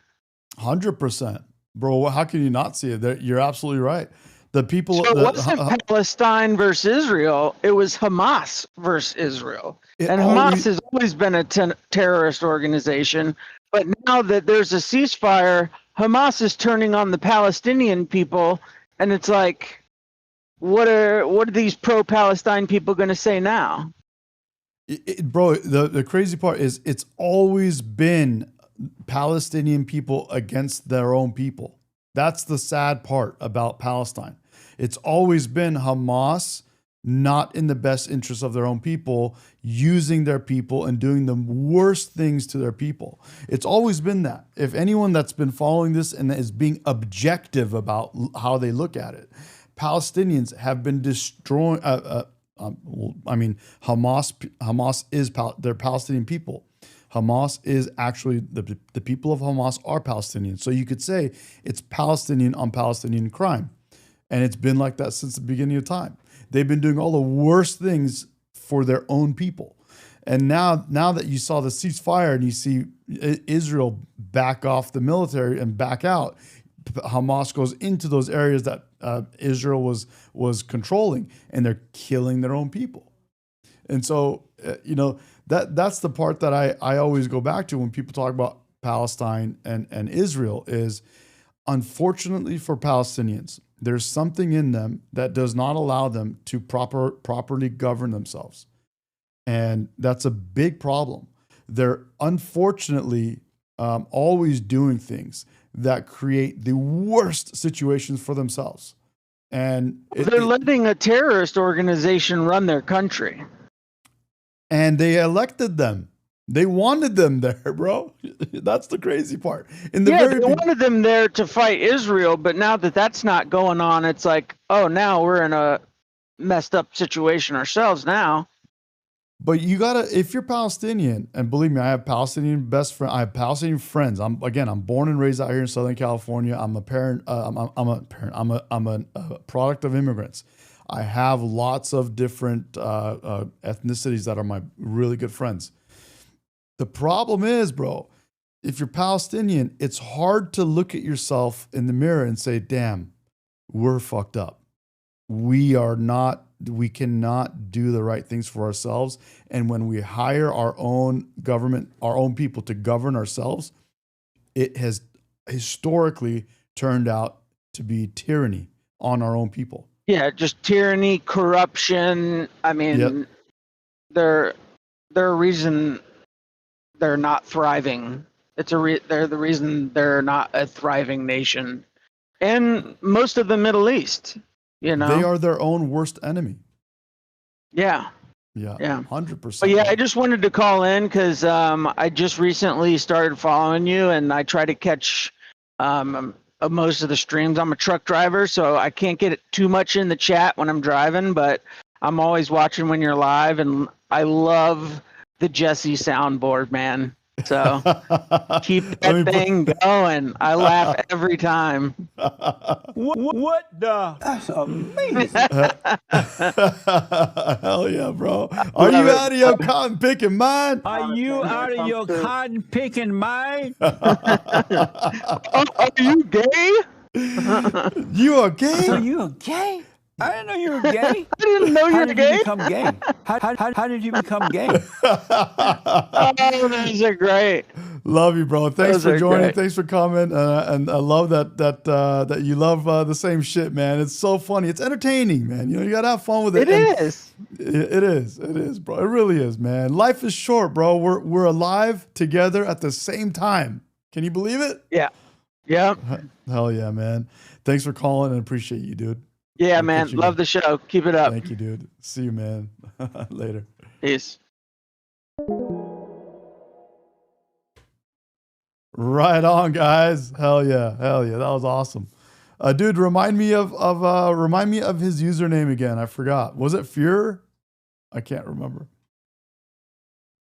Dude, Wayne, why are you embarrassed of telling people where your accent is from? That's sad to me, man. That's sad. Be proud of it, bro. Whether it's Nigeria or whatever other, Somalia or I don't know. I don't think it's Somalia. But it could be Nigerian. But why are you? Don't be embarrassed, man. I feel sad for you, bro. Don't do that. Don't do that, bro. Be proud of whatever it is, man. Screw everybody, bro.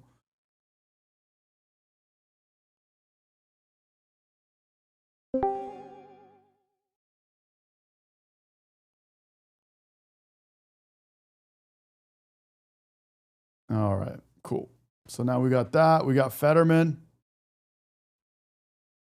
Like Israel, and I celebrated those great peace deal.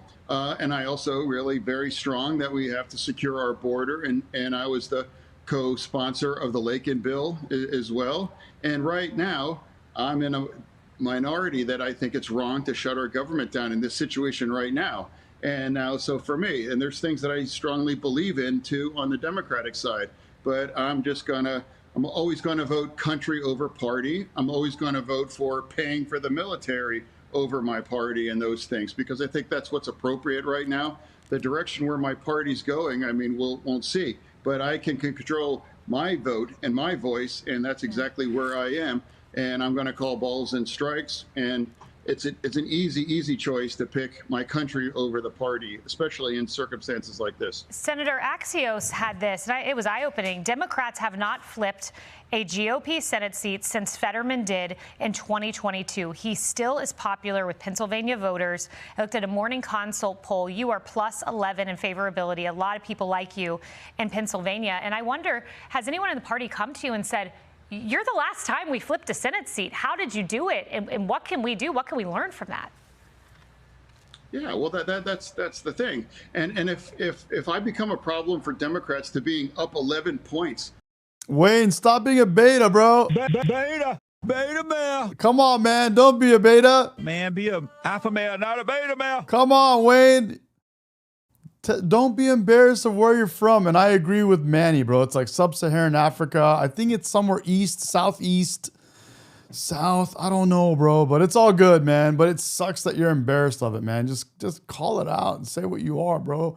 Maybe this is your moment where you can, finally be proud of it and tell the world what you are, bro. It's all good, man. It's all good. We got nothing but love, bro. Even though we disagree, it's all good, dude. Like in a state as purple, as difficult as Pennsylvania is, it's like that's very strange. But I'm going to be honest, and I would say this to Democrats. I'll be an honest Democrat that's going to tell you what I think is fundamentally right in this circumstances. And now I think many Democrats would agree. In certain circumstances, we're going to vote for our country, not just the party lines on this. Wayne, you are a Trump hater, and you are a beta male. You are a Trump hater, and you are a beta male. Satan is your daddy, woman. Satan is your daddy, woman. And I'm not going to hate everything that President Trump does. I mean, there's things I'm going to agree with, and there's things I'm going to disagree on. And I represent Pennsylvania, and I just don't represent Democrats in Pennsylvania. I represent 13 million people, and there's a lot of Republicans and independents as well, too. Yeah.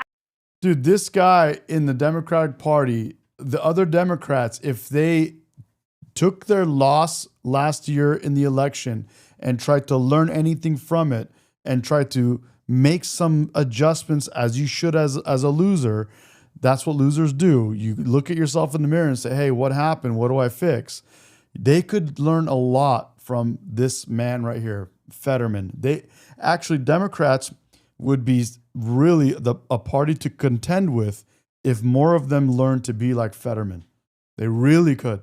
I was in Pennsylvania last night. I was actually in Hershey, Pennsylvania, at an event where there were a ton of deep conservative Republicans. And some of them said to me, we're just really surprised that Senator Fetterman, he's this voice of truth and he's willing to cross the aisle. And, they wondered if there was a transformation, or is this just who you've always been at your core, someone who really deeply wants to work with the other side?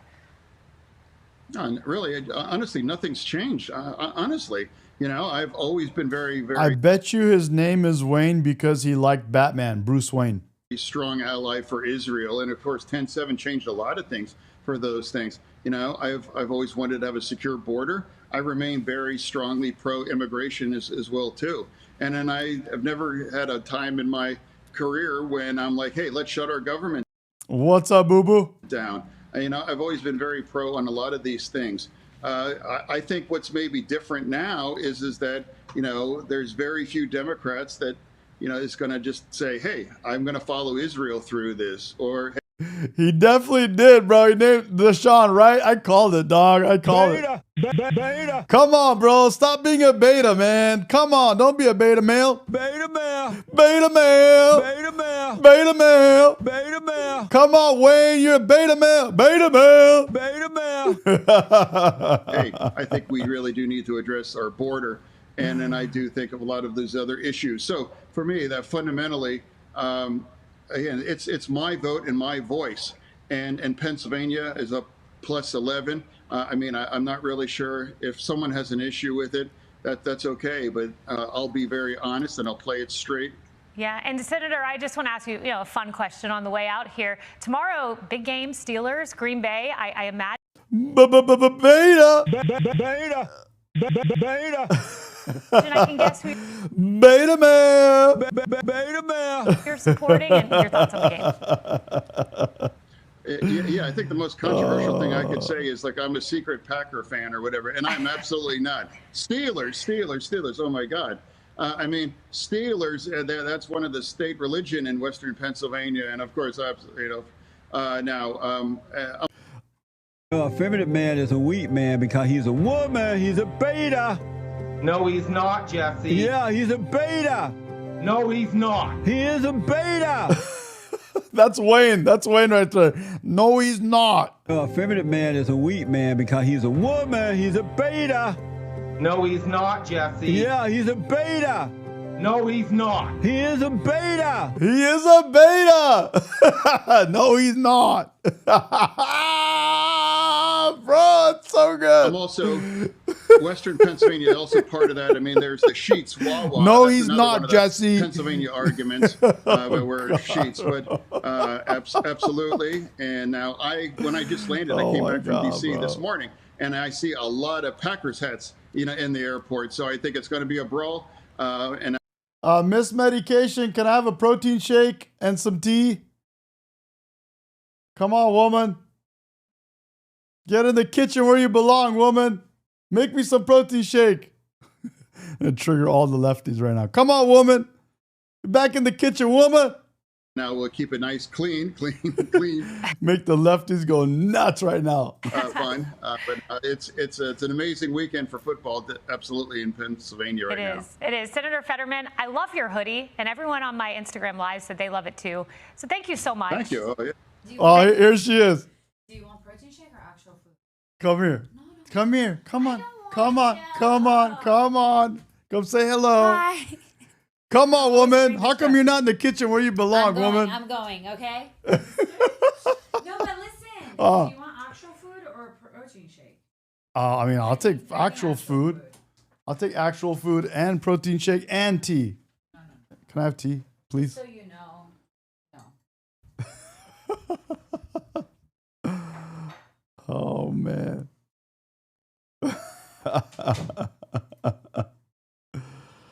Thank you, Danielle. Danielle. Hell yeah. Oh, man. A protein. Bro, I got to go to the gym. What's up, Elmo? Oh, yeah. James Henry misogynist. Yep. Hell yeah. Thank you, Jen. Thank you. Thanks. Keep up the great work. All right. Hey, Liberals are mad. Yeah, BGOS BGOS in the chat says liberals are mad she didn't have blue hair. Literally, bro, they're going nuts. They're going nuts because Miss Medication doesn't have blue or green hair. They're like, what is that? Is that a woman? Is that what they keep saying when they say the word woman? Leaf. Yeah, that's what. When someone asks you what's a woman, you could show them that on the live stream. Go back and play that. This all adds to a very exciting week. Mr. X, can I have some tea, please? Yeah, we're nice to each other, bro. I'm just messing to trigger these lefties, bro. Here in Japan, you gotta do some trolling with them, bro. It's only fun. I mean, it's only fair to have some fun with them. People have been waking up early to watch Shohei Ohtani, Japan's own Shohei Ohtani, in the World Series games before school and before work. So there's a lot going on here in Tokyo. Back to you guys. Absolutely. I want to see where Trump meets the prime minister. Does he meet? I think he meets the prime minister of Tokyo. And I want to also look at the White House lawn there, or the White House construction photo.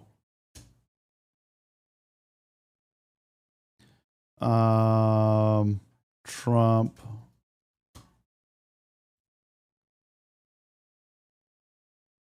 Come on, guys. Where is the photo of Trump's White House? The overall picture.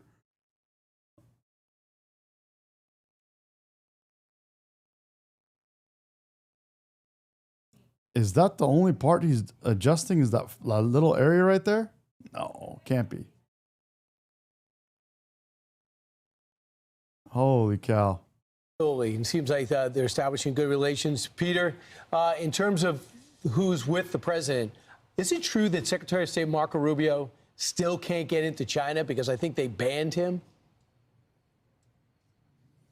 It seems like there is some complication with his travel, but that is something that President Trump would be able to work out at the leader level with Xi. And it seems like for this trip, the key point, people, are it's not going to be Secretary Rubio, who is, of course, the top diplomat for the country, but it is Jamieson Greer, the trade representative, and Scott Bessent, the Treasury Secretary, because those are the ones who have been working their counterparts for days with intense final negotiations ahead of the leader level meeting. As we understand it, they would not, President Trump and the Democrats could solve that problem with air traffic control. All they have to do is say, the country's open. We only need 5 votes. The Republicans are with us. We only need 5 votes. So let's see what happens. I would imagine that gets taken care of. Not only the controllers, but other people too. Now there's concern about air traffic controllers and increasingly long lines at TSA. Democrats fear that Congress is ceding authority to the president during the shutdown. The House has not voted since mid-September. He thinks he can exercise king-like powers. He can open up the parts of the government that he wants. He can pay the employees who are loyal to him. I mean, this is a leader who is trying to transition our government from a democracy to something much closer to a totalitarian state. Now, Democrats are insisting on money to offset Obamacare. What's up, I Choose Life? But there are no true negotiations right now.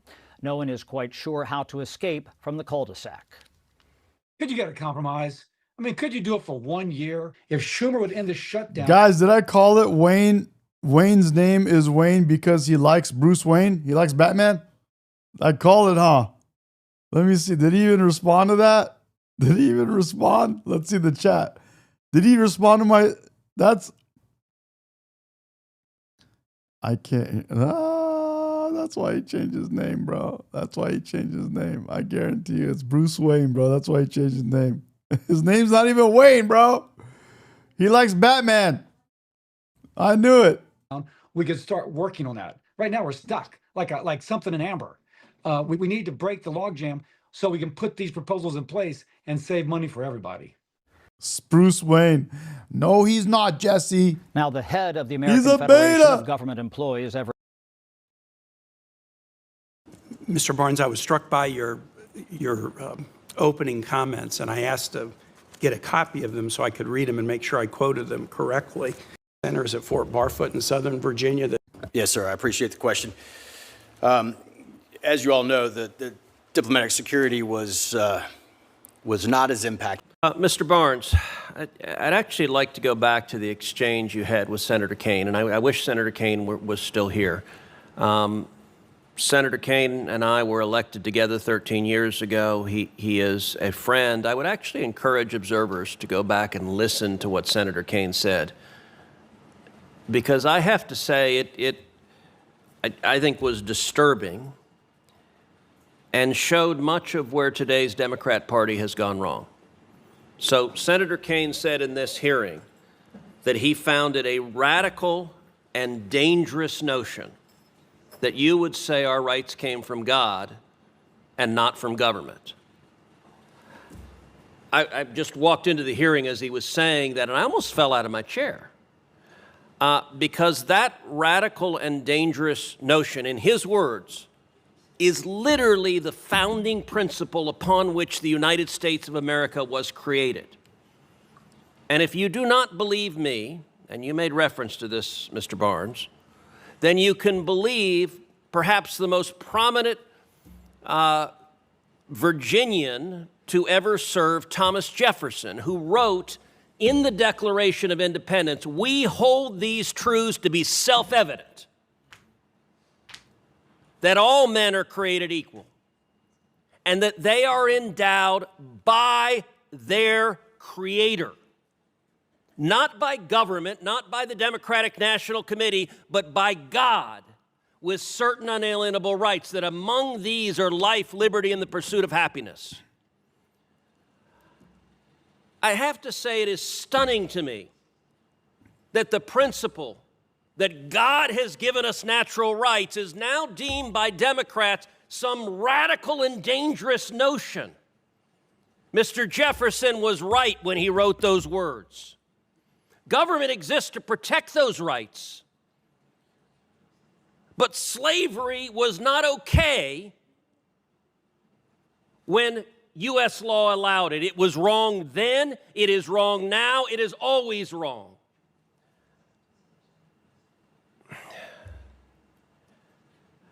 I guess I would just ask you, your role is going to be very much a role designed to defend human rights across the globe. Do you agree with what I just said? And what do you think about the concept that the founding principles of America are radical and dangerous? What do you think about that particular notion? International call from mommy. I'm telling you, bro, don't be disappointed in where your parents are from, man. You should be proud of it. Be good with it. This platform would not have been possible without their expertise. Are they lying? Senator, I'm not familiar with that manifesto. Are they lying? Did you provide any assistance?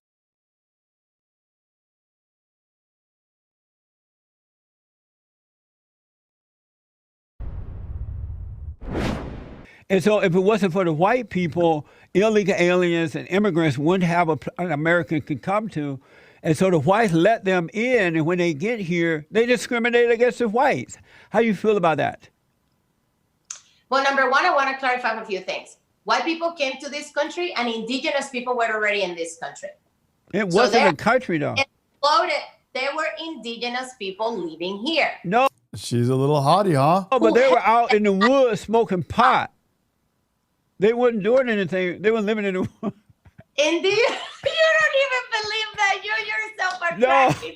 Let me see what he said again. Hold on. An American could come to. Immigrants, white people, illegal aliens, and immigrants wouldn't have an American could come to. And so the whites let them in, and when they get here, they discriminate against the whites. How do you feel about that? Well, number one, I want to clarify a few things. White people came to this country, and indigenous people were already in this country. It wasn't a country, though. It exploded. There were indigenous people living here. No, but they were out in the woods smoking pot. They weren't doing anything. They were living in the woods. Indeed, you don't even believe that. You yourself are cracking. No, they were smoking what they call, what was it, peyote or something. They were poking peyote. They wasn't building a country. It wasn't a country. White people came here, exploited this land that belonged to indigenous people in this country, and therefore, karma is a real thing. I leave you with that.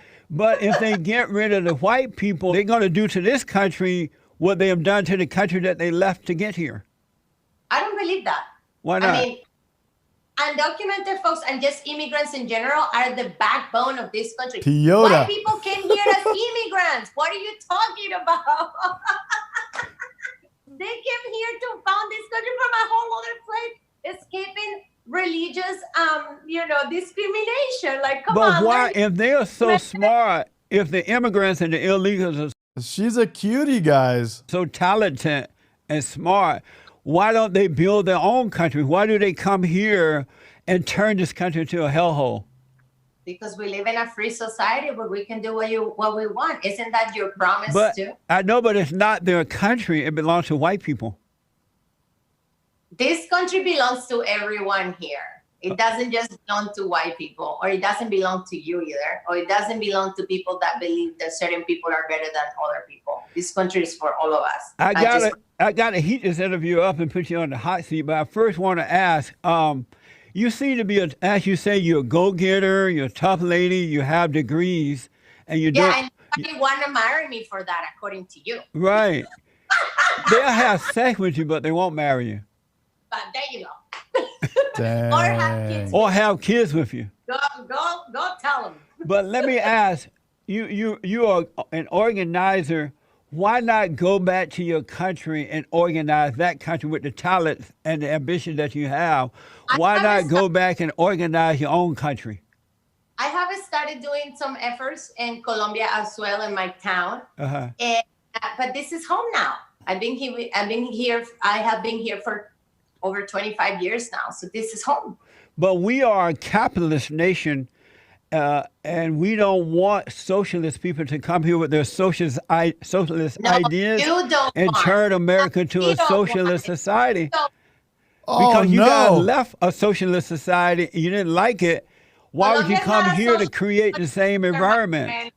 Oh no, she wants socialism? Oh, her cuteness just dropped to the. Oh no. History Oh, together. no. Colombia is not a socialist place either, or a Yes, it socialist. is. I have several friends from there. Okay, don't spread lies, please. Don't spread crazy ideas. Colombia is a capitalist country. In this country, let's not forget that as capitalist it is, your promise is that this is a free land for everyone. And here we are. How do you feel about white people being discriminated against? They are hated for no reason. They are discriminated against. Do you like the fact that white people are being discriminated against? They're called white supremacists. They're called Nazis. They're called everything but decent people. Are you happy with the fact that white people are being discriminated against? White people should be discriminated against, just like what I don't think African Americans or Latinos should be. Yeah, Timothy Concepcion. Her cuteness completely got wiped away, bro. It's absolutely just boom, vanished. Gone. What the Discriminated hell? against. I do believe that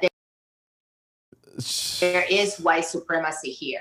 I do believe that white people, not everyone, but some. Where is the white supremacy, bro? I want to, please, can you point it out to me? I want to see it, bro. I've been here for my whole life. I haven't seen it once. And not once have I seen white supremacy. Min says, stay out of Texas, except Medi. I'll give you a pass. Hell yeah. Behave with white privilege. I do believe that is affecting us all, including you. How do you feel about black supremacists and Mexican supremacists, those Mexicans that wear the red bandinos and the black people that go, black power, black power? Are you against that? Again, I don't think anyone, including black people, should be discriminated against. But no, are you against the blacks that go, black power, black power? The Ku Klux Klan. If the Ku Klux Klan can do it, some black groups should too. So you're not against the blacks and the Mexicans doing it with the red bandinos on and things like that. You're not against that. I don't know what group is that, but it doesn't sound so bad to me. But you're against white people promoting so-called white supremacists. I'm against white supremacists. But not black and Mexican. Where, guys, where is this white supremacy that they keep talking about? Where is it? I lived here my whole life. I've never seen white supremacy. I mean, what's going on? They go everywhere. They go all the way around me so that I won't see it. What's going on, guys? I don't see it anywhere. Where is this white supremacy? It's supremacists. What I don't support, let's just make a distinction because you're interchanging terminology here and it's very dangerous. I don't support people discriminating against white people. I don't support people discriminating among African Americans. I don't support people discriminated against anyone because of their ethnicity or their race. What I don't believe is right is white supremacy when it's used against other people and generating laws that affect other people in disparity. How about black supremacists and Mexican supremacy? When they do it to white people, do you agree then? I never heard of black supremacists. Black power. I never heard of white supremacists. That's different than black supremacists. What? Where are the white supremacists, bro? I want to see them. Please, guys, where are they? White supremacists. Where are you? Where are they, dude?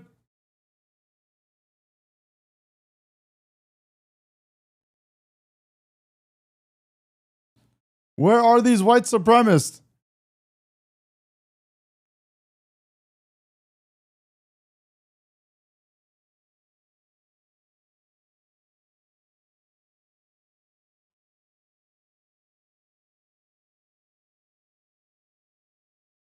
Oh, they're in his shorts. You have Democrats in New York City, for example, encouraging the rioters who are assaulting ICE officers, removing criminal aliens from their communities. You have Democrats trying to create tracking apps to tell the criminals, the fugitives, the rapists, the killers, the cartel members where and when ICE is going to be. You have Governor Pritzker trying to get ICE out of his city to protect illegal alien monsters who are committing crimes against children, against women, instead of protecting American citizens. How much more blood has to be spilled by Democrats, Sean, before this madness stops? I don't know the answer to that question because I don't think Democrats care to. What the hell is going on? All right, breaking news, top of a new hour here, and another threat of political violence in America. The FBI making an arrest in a chilling murder-for-hire plot targeting Attorney General Pam Bondi. We are learning brand new details at this hour. Welcome back as America Reports heads into hour 2. I'm Sandra Smith in New York. Scary stuff, Sandra. I'm John Roberts. In Washington, the 29-year-old Minnesota man is accused of putting out a $45,000 hit on the Attorney General. It all started on TikTok when a post with the bounty started going viral before setting off a swift federal investigation. And the suspect's rap sheet is long, and his online activity reveals ties to anarchist symbolism and anti-government literature. Our justice correspondent David Spunt live here in Washington. What else are we learning, David, about the suspect? Well, John, he is charged with threatening Attorney General Bondi in a TikTok post. According to authorities in this affidavit that we just saw a couple of hours ago, unsealed recently, he allegedly offered a $45,000 bounty. In the post, there's a photo, and this was on TikTok, a photo of the Attorney General with a sniper red dot, and it reads, "Wanted Pam Bondi, reward $45,000, dead or alive, preferably dead." That's a quote. He is in custody. Additionally, his TikTok page had anarchist symbols, according to the affidavit filed. The affidavit reads, quote, "Additionally, the suspect user's TikTok page had a link to an anarchist FAQ book pinned to his page. According to open source research, as well as based on your Affiance training and experience, anarchism is a political philosophy and movement that seeks to abolish all institutions that..." This is what we're talking about on the call. This is the stuff that's not normal, that's coming from the left. It's a recent thing. They're crazy. They've gotten completely, they've gone completely out of their minds. Look at this. That perpetuate authority, coercion, or hierarchy. $45,000 hit. Primarily targeting the state and capitalism. Now, FBI agents John and Sandra from Detroit, Michigan received a tip from someone who was on TikTok, noticed the post in their feed, then reported this post. The FBI worked with Google, Comcast, and TikTok to find this guy. Google helped with IP logins, IP locations. They also were able to find his email. Now, according to the affidavit, he has a multi-state criminal history, as you mentioned, including a 2022 felony stalking and domestic assault misdemeanor charge. We reached out to the Justice Department. So far, we're being told no comment. John? All right, let us know when you get more. David Spunt, David, thank you. Hey, Sean Hannity here. Hey, click here to subscribe to Fox News YouTube page Richard and Novak catch our... and Stacey Visser on behalf of Mr. Robinson. Thank you. Yes, I can. Thank you. Good afternoon to you all. We're here on the Tyler James Robinson motion to appear in civilian clothing and without physical restraints at all pretrial hearings. Because of some of the arguments involved in court security protocols, the court held a closed hearing on October 24th, 2025. During that hearing, the parties addressed several related matters. The first, Mr. Robinson's motion to strike the sheriff's response. The second, Mr. Robinson's motion to appear in civilian clothing and without physical restraints. The third, the sheriff's and Mr. Robinson's request to limit or exclude visual recording and photography in the courtroom. And finally, the fourth matter, the state's request to have all non-evidentiary hearings held remotely.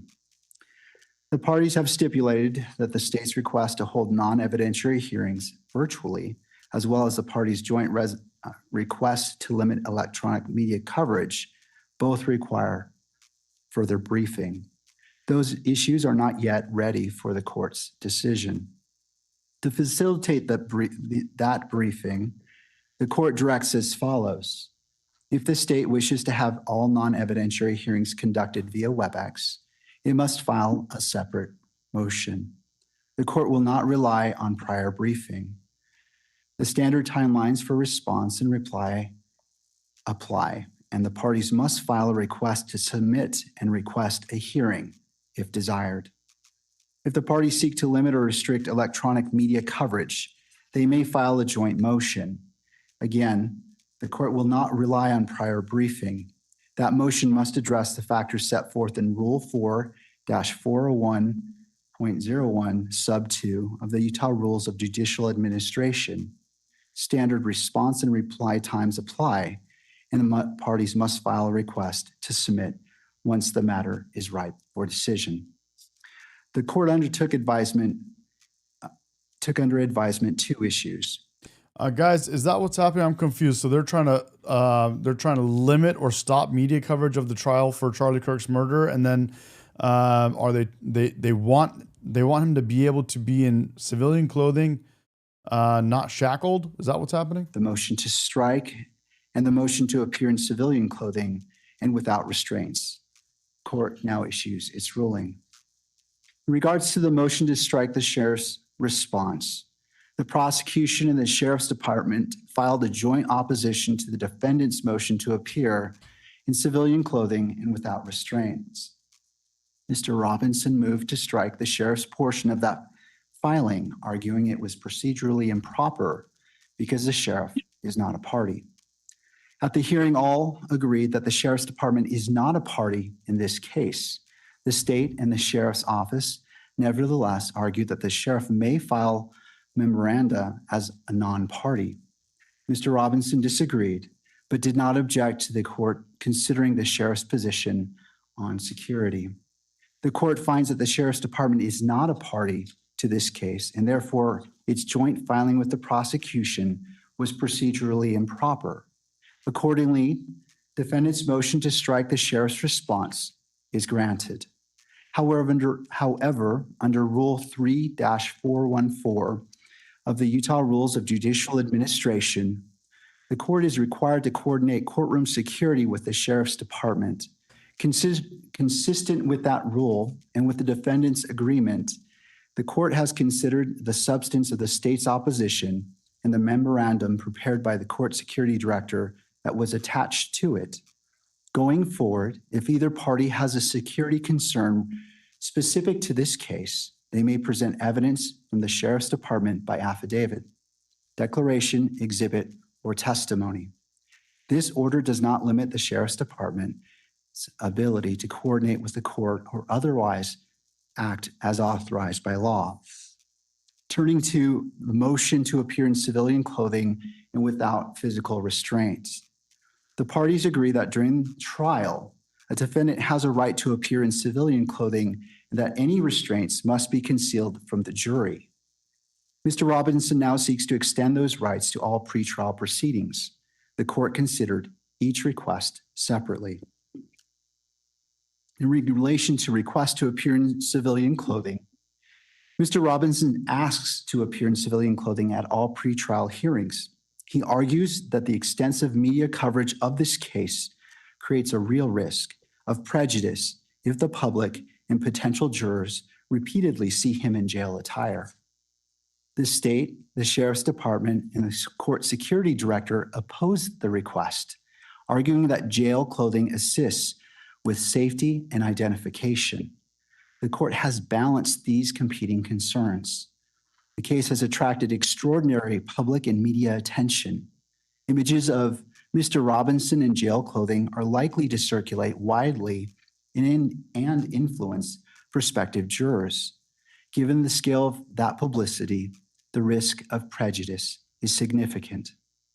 However, Mr. Robinson's, let me see here. As previously stated, Mr. Robinson sits before this court presumed innocent, and that presumption remains unless and until each element of every offense charged against him is proved beyond a reasonable doubt. To date, this has not occurred, and the presumption of innocence remains.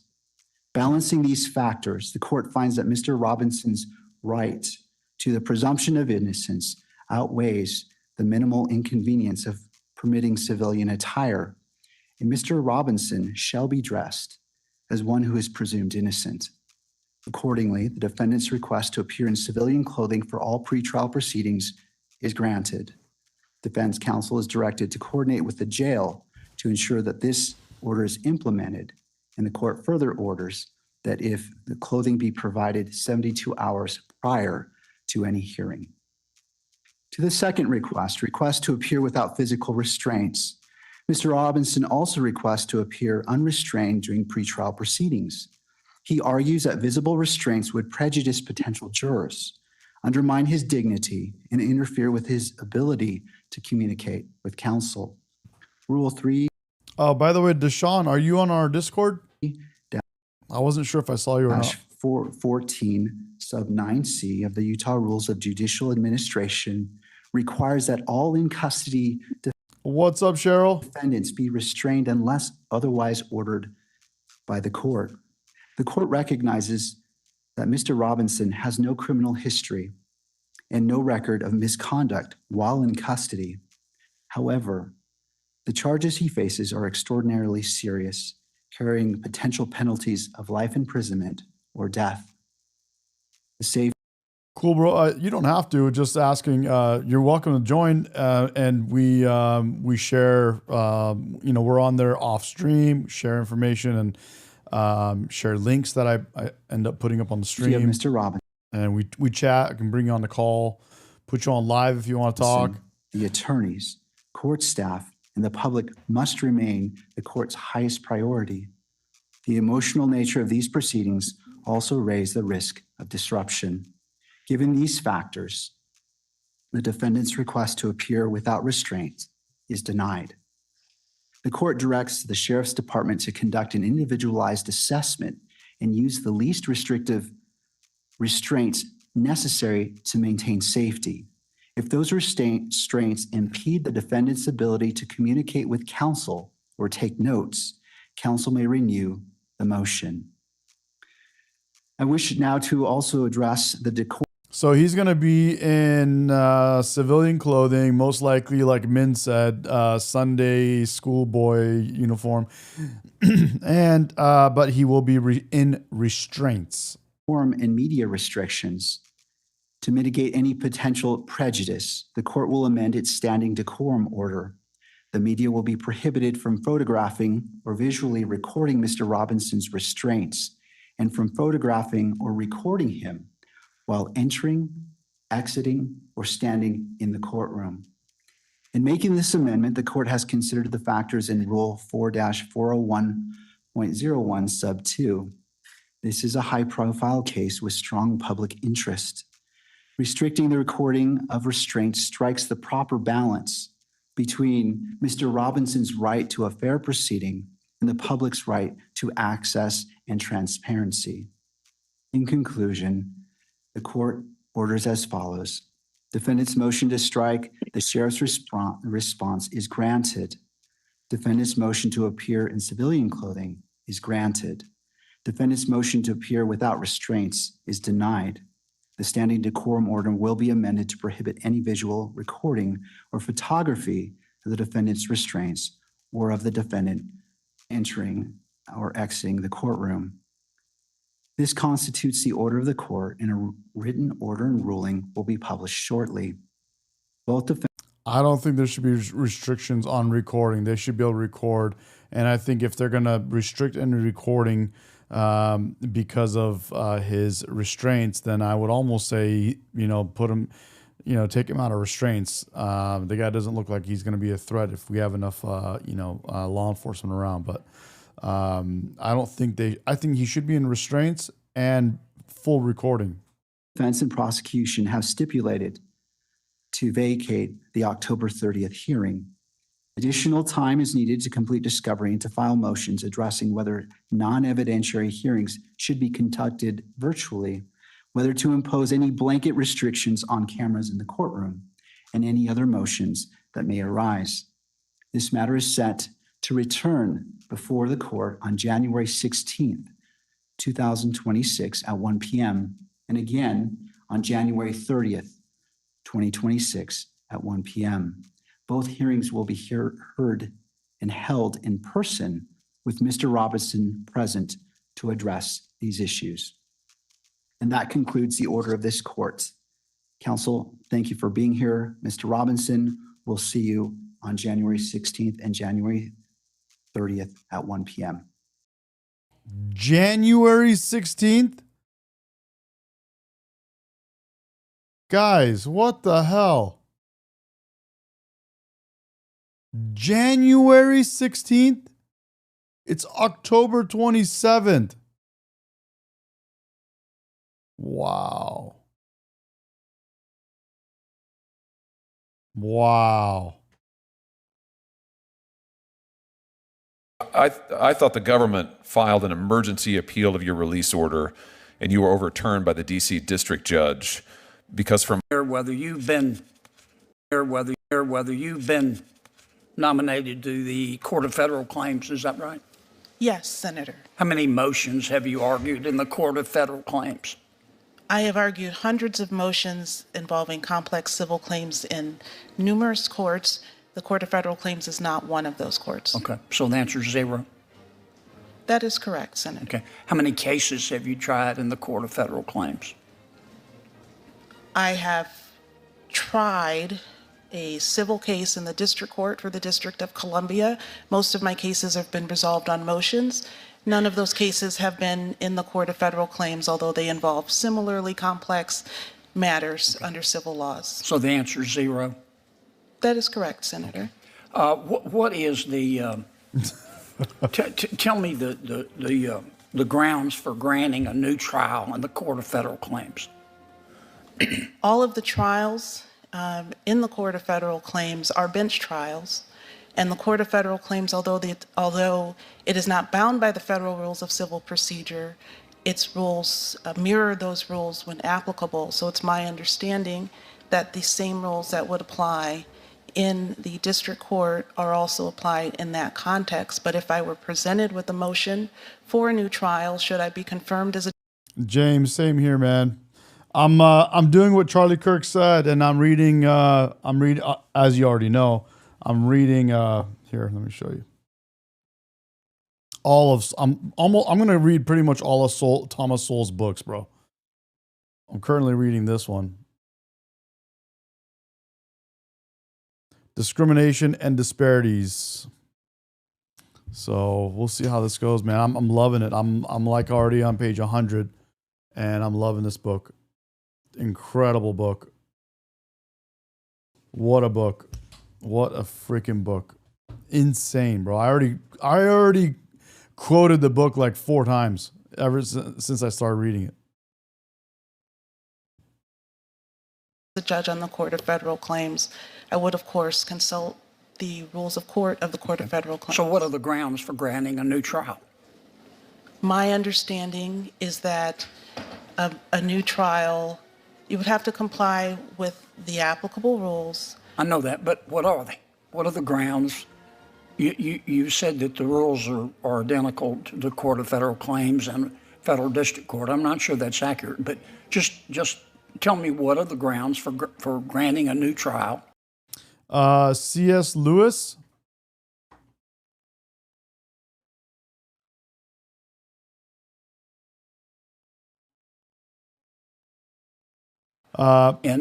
Papa Cap, if you watch that, if you read this book, bro, you'll trip out. It's such a good book, man.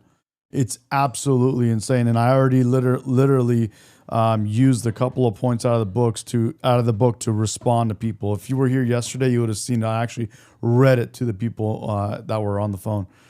It's really good. Min says C.S. Lewis. Court of Federal Claims.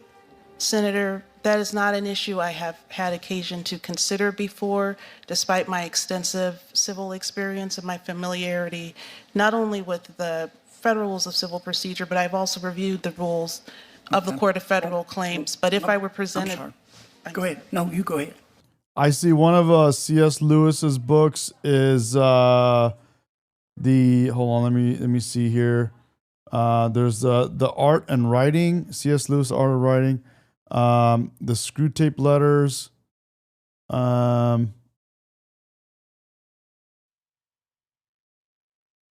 any books in particular? You go ahead. Were you through? I did not mean to speak over you. That's okay. You go ahead, and I want you to finish your answer. So I would, if I were presented with that question, should I be confirmed, I would, again, consult the rules and follow the precedent. All right. Let me be sure, Judge, I understand your testimony. Can you tell me one single ground for granting a new trial in either a federal district court or the Court of Federal Claims? You're the man, James. Yes, if you misapplied, if there were gross misapplication of the law, certainly a litigant would argue for anything else trial. There are like 6 or 7 of them. Can you tell me any others? Trials are so infrequent in the civil context, and although I have presided over bench trials and a jury trial, I have not been presented with a motion to have a new trial. Okay. So I've not. Okay. What's a contract of adhesion? A contract. Excuse me. Senator, I'm familiar with contract law, the concept of contracts of adhesion. Yeah, you're going to say a lot of that. That's what the Court of Federal Claims does. What's a contract of adhesion? Senator, the Court of Federal Claims does handle a lot of procurement cases. Those typically turn on interpretations. Yes, ma'am, but I'm going to run out of time. What's a contract of adhesion? If you don't know, just tell me. Senator, despite my extensive civil experience, including dozens of cases that include contract cases, I have not dealt with the question of what a contract That's an I don't know. Stop wasting time. of adhesion is, but should it be presented to me, Sure. I would. You'll look it up. Okay. Do you remember a case, Judge, called United States v. Allen? Yes, Senator. You were reversed in that case, weren't you?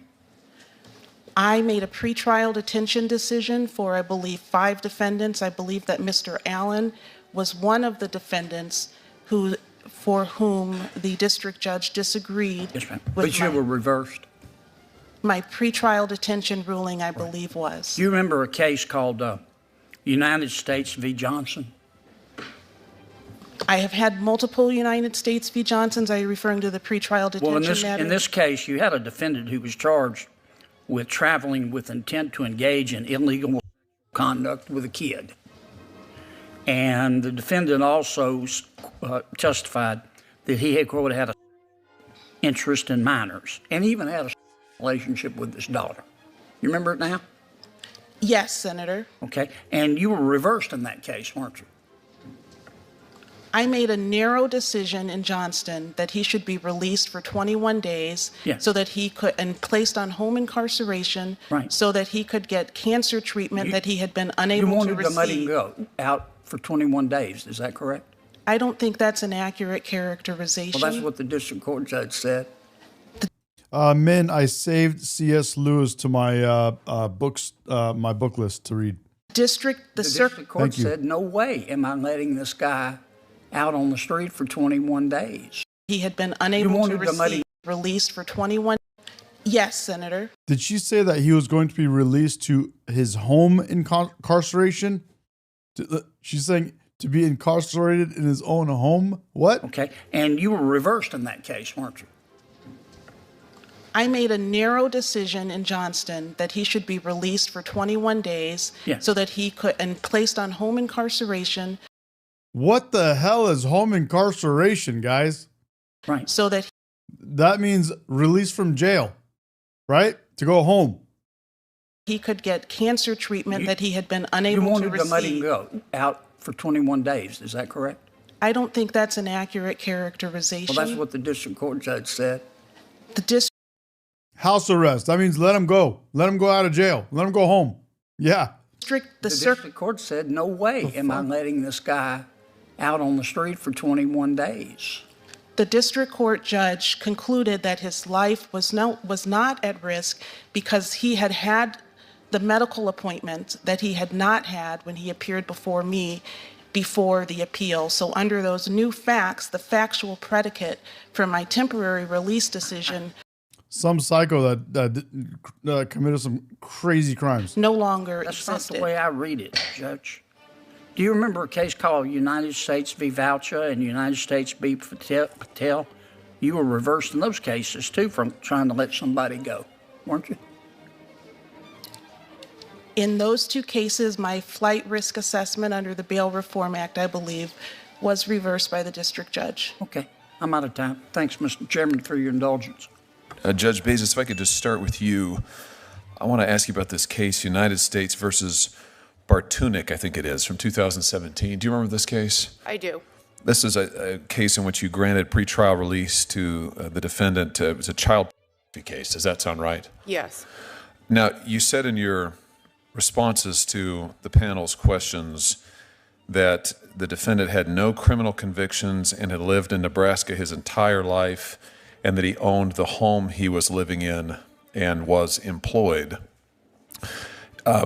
I understand, however, at the time that you granted him release, the Omaha Police Department had an open investigation regarding the assault of a 7-year-old child in which he was the subject. He was the suspect, and that was in the pre-sentence report. So just walk me through your thinking. During the hearing, I asked for additional information from the government, and they couldn't give it to me, so we didn't have a lot of facts in regards to that. The facts and circumstances, there was no additional information that was provided to me at that time. So you didn't know he was the subject of the investigation? There may have been a mention, but the question I had was, well, what does that mean? Has there been a report made? Is he truly the suspect, or was his name just mentioned? What were the circumstances? And at that point in time, there was no additional information that could be given. I see. So it looks like to me what was, according to the revised PSR, the Omaha Police Department has an open investigation regarding the assault of a 7-year-old child, who's then identified with initials, in which the defendant is the subject.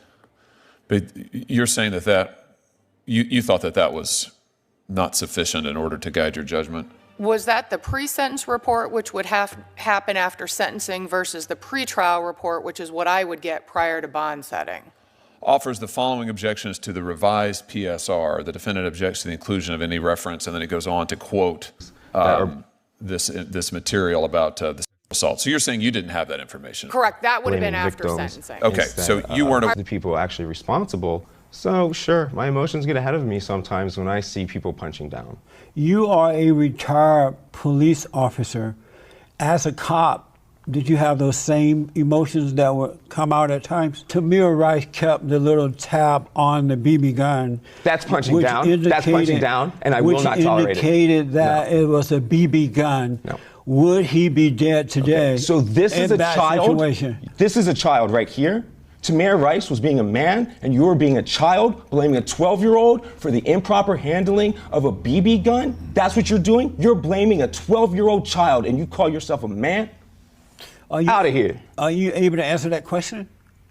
What was the question? So the system controls itself? Right now, obviously. Right, so right now, Princeton study that everybody can look up. That's amazing, Mark. I know it's amazing, and I know it's blowing your mind, and so you're about to say liberal. It's amazing that you believe, being a young man, I understand it. You say you're educated, right? So that explains I still haven't gotten you to define black yet, so I'm waiting for your education to help me. I'm black. My skin color is black. Okay, so that doesn't make any sense to me when you just say you're black because of your skin. So why are we having a conversation about blackness? There are black people in the audience. Talk to them. Let me ask you this. Why are blacks in prison? Why is black? Why are they committing a crime?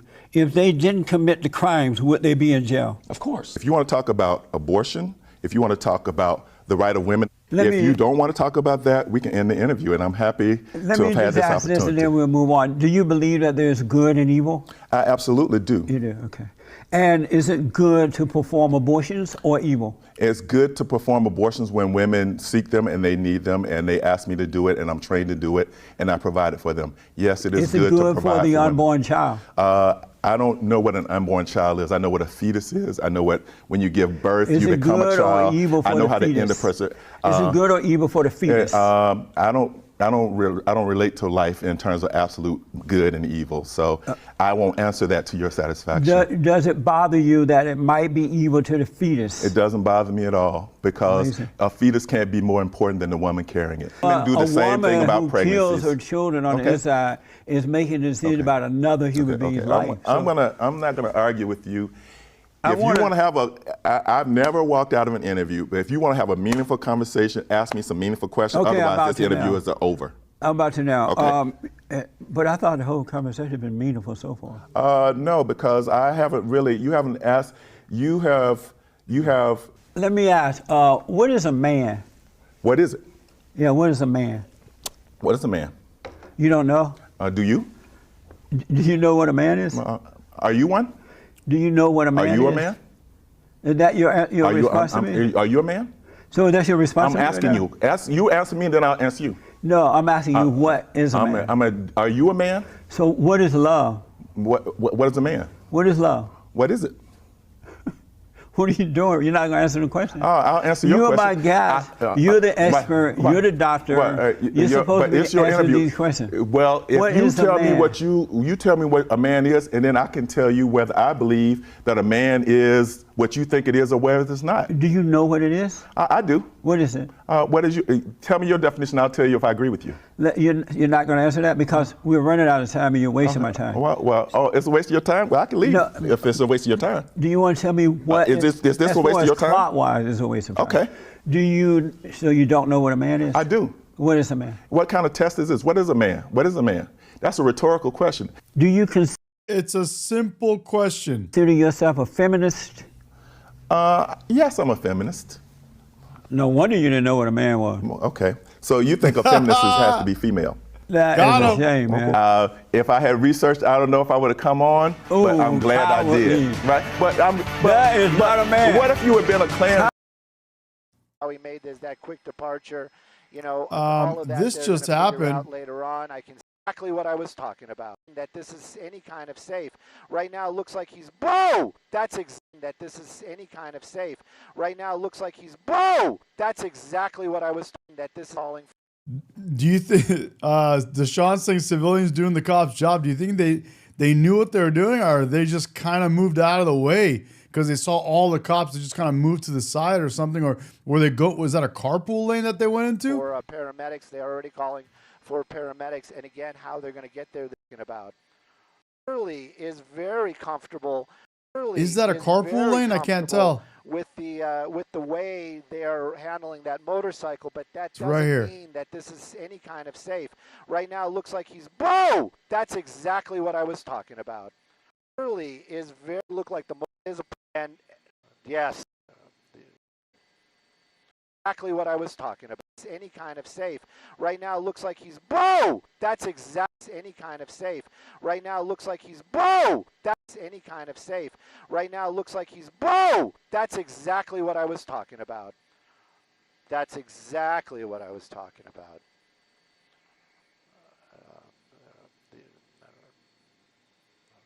Yes, and believe me, they're going to take that suspect. He's still moving. That is a plus. They are definitely going to take him into custody. It did look. That's a 210 freeway. That says Ontario. So it was LA all the way to Ontario, which is Riverside or San Bernardino County. You guys think that was on purpose?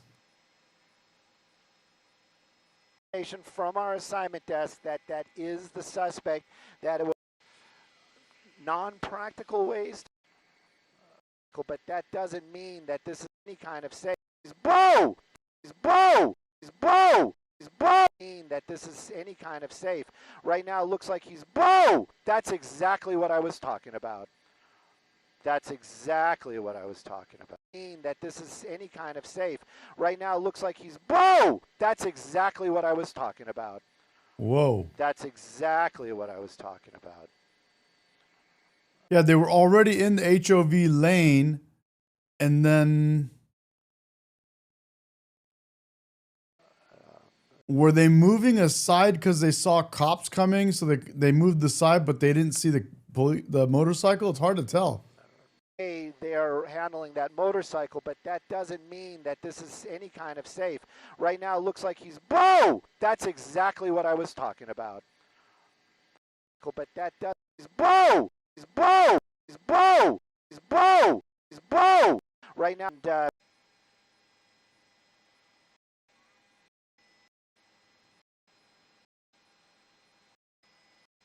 well, he didn't even have his hands on the handlebars, and he was going through his backpack.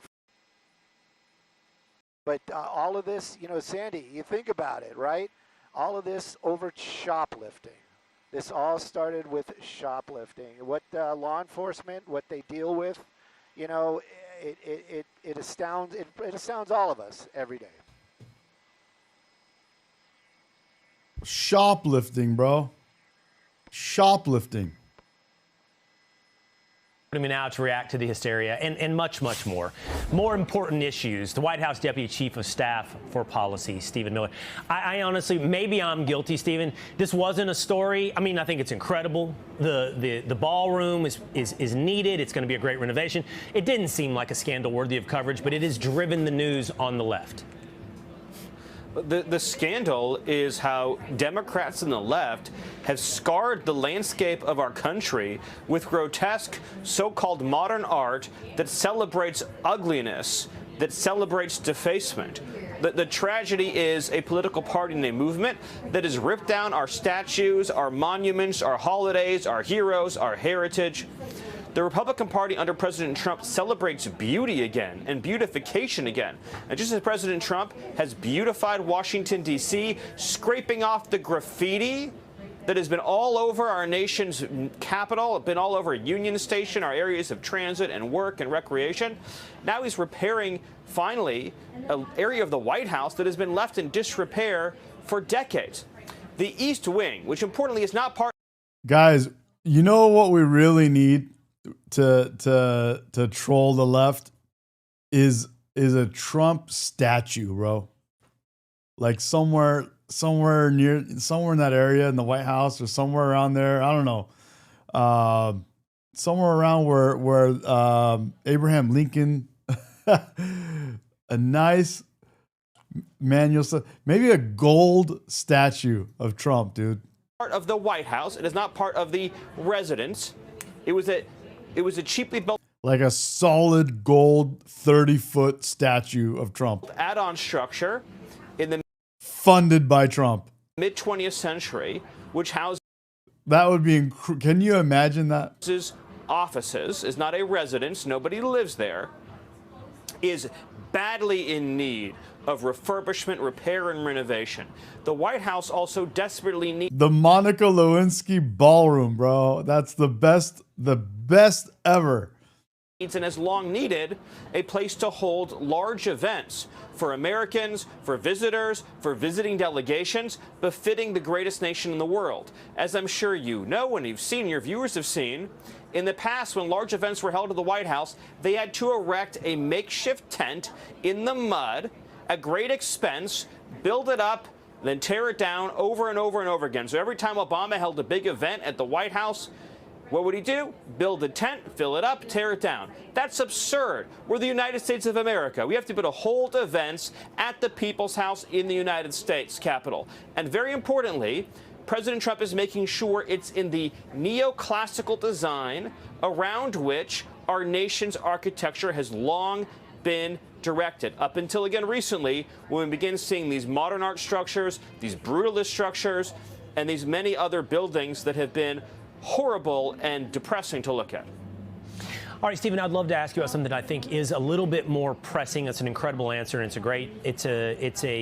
great explanation of not only why it's being done, but how it's being done there, the renovation at the White House. But I do think this is incredibly important for our audience, and that is the story over the Indian illegal alien truck driver who's been now charged with killing 3 in a DUI crash. California Governor Gavin Newsom has acknowledged that that illegal alien had a California CDL, but he is pointing the finger away. He is pointing the finger at the feds. This is what he said to Fox. He said, "This is a tragic situation, and as every other tragedy of the last 10 months, Secretary Noem has ordered Secretary Duffy to look for every opportunity to manipulate the facts to score cheap political points. But the federal government needs to look within before they blame outside." The federal government approved and renewed this individual's federal employment authorization multiple times, which allowed him to obtain a CDL in accordance with federal law. Now, we should just state the facts here. That was under the Biden administration, Stephen. But is it the case that a federal work permit just requires him to rubber stamp a California CDL? No. So, look, this is a Democrat-caused calamity, heartbreaking calamity. The first crime against Americans was the Biden administration's decision to voluntarily free and release from custody an illegal alien within hours of crossing the southern border. Again, let's go back to the unending nightmare that we lived through for 4 years under Biden, where single adult men in groups, in caravans, or traveling alone would show up at the border, present themselves, announce, "I'm here illegally, I've invaded your country, I demand entry." And Biden would order the Border Patrol at taxpayer expense to ferry them on to the destination of their choice, in this case, California. That happened in 2022. The Biden administration did one other thing. Donald Trump issued a regulation barring work permits for illegal aliens. Biden reversed that regulation, mandated work permits for illegal aliens, issued him a work permit. And by the way, we're now being sued by every leftist group you can imagine trying to get us to keep giving work permits to illegal aliens because that's what leftists want. Then Gavin Newsom, in his state, has a policy to give commercial driver's licenses to individuals who do not know how to speak English and do not know how to drive. Those are policy choices that Governor Newsom and his state have made. So it's one Democrat policy choice after another. Okay, now to the state of Illinois, Stephen. And Governor J.B. Pritzker has talked about interfering with arresting ICE agents in Illinois. Now, it appears the federal government has said if that happens, J.B. Pritzker could be arrested. Let's talk about your willingness and under what federal authority do you arrest a sitting governor? I understand the supremacy clause. I understand interference with a federal officer. Tell me how it works that he would make himself susceptible to being arrested. Well, the answer I'm about to give doesn't only apply to Governor Pritzker. It applies to any state official, any local official, anybody who's operating in an official capacity who conspires or engages in activity that unlawfully impedes federal law enforcement conducting their duties. So if you engage in a criminal conspiracy to obstruct the enforcement of federal immigration laws, or to unlawfully order your own police officers or your own officials to try to interfere with ICE officers or even to arrest ICE officers, you're engaged in criminal activity. Different kinds of crimes would apply. There's obstruction of justice. There is harboring illegal aliens. There is impeding the enforcement of our immigration laws. And then as you get up the scale of behavior, you obviously get into seditious conspiracy charges, depending on the conduct, and many other offenses. So again, it depends on the action, it depends on the conduct, it depends on what is taking place. But what we need to reassure, a couple points. To all ICE officers, you have federal immunity in the conduct of your duties. And anybody who lays a hand on you or tries to stop you or tries to obstruct you is committing a felony. You have immunity to perform your duties, and no one, no city official, no state official, no illegal alien, no leftist agitator or domestic insurrectionist can prevent you from fulfilling your legal obligations and duties. And the Department of Justice has made clear that if officials cross that line into obstruction, into criminal conspiracy against the United States or against ICE officers, then they will face justice. All right, Stephen, before we go, I'd love just to ask you a somewhat personal question, and that is that you've been the target of a lot of hatred, of rhetorical attacks. And it has manifested in your life that you have now had to make some physical alterations. You've had to move. You've had people visit your home. What are you and your family doing? And of course, you're not going to tell us, and nor should you, where you now have moved. But what have you had to do in the current climate here in America? Well, look, we live in an environment where large portions of the Democratic Party have become violently radicalized. You know, we have now daily incidences of vehicle ramming against ICE officers. We have constant nonstop doxing threats against public officials, against federal law enforcement. Nonstop death threats, nonstop violence against federal officers out in the street conducting their duties. Mobs form. Individuals begin striking at, throwing at, hurling rocks at ICE officers. We had a vehicle ramming attack outside a Coast Guard facility. So the Democrat Party, through years of indoctrination, as well as through importing radicals into the country, through migration policy, as well as through implanting in the judiciary, in our legal system, like-minded radicals, have created this incredibly dangerous moment for our republic. You know, in my own case, we obviously take all the precautions we can take in light of the death threats, in light of the domestic terrorism environment that we're dealing with. But my responsibility as a member of this administration is to protect the American people and the responsibility of everyone that I work with all throughout the government underneath President Trump, and to reassure the public that domestic terrorists are going to lose, we are going to crush them, and we're going to fulfill the mandate that the American people voted for in 2024 in making America safe, clean, and beautiful. And yes, we are going to enforce our national sovereignty, and those who trespassed into our country will be returned to their country of origin or any other country willing to take them, because that's what the law requires, and that's what having a nation requires. And I know you will do so, but we wish you the best of luck as well, and prioritizing also not just the safety of your fellow Americans, but your family, Stephen. So thanks for being with us here today. Thank you. Awesome, hey, it's awesome. Will Kane. All right, guys. I'm gonna go. I gotta go to the gym. What? Not cowardly. If I would, what if you would? You're not going to listen to my explanation. You're asking me because you're not answering my question. I am answering your question. You're going around my question. You don't understand what it means. You're going around my question. You're not answering my question. I did not go around your question. You did. I asked you, have you ever seen an ape turn into a human being? You don't know what the word ape means. I don't care about the word. I do know what it means. Do you understand that all birds are ducks? Have you ever seen a bird turn into a duck? Does that question make any sense to you? Right. Just like, have you ever seen an ape turn into a human? Do you understand that all birds are ducks? As dumb as that. Do you understand that ducks are birds? That question is as dumb as the question about ape. What you asked me is a dumbass question. I'm trying to show you how dumbass it is. Do you understand? We're going to get back to this tonight, bro. I'll be back on tonight, guys. Thanks for being on the live with me. We had some good conversations, a couple of callers, and we're going to do some more, have some more fun. Deshaun, Random, World, Jonah, State Line, Slim, Dan, Manuel, James. Dude, appreciate you guys. I said Random, Reno. Dude, we had some good times here. Min, dude, we Timothy Concepcion, Chris, I know his name now. But guys, love you guys. Thank you guys. Thanks for joining me. We're having a bunch of fun together, and I'm loving it. So thank you guys for that. Awesome. I'm gonna catch you guys later on. I'm gonna go to the gym. It's upper body day today. Let me see. Where's my other thing here? We gotta get some of the upper body going, guys. We gotta go lift hard today. I got my protein. I'm gonna have my tea, a little more caffeine. Gonna go jump on that and go work it out, get tough, so I can come back here and not be a beta male. Awesome, guys. Love you guys. See you.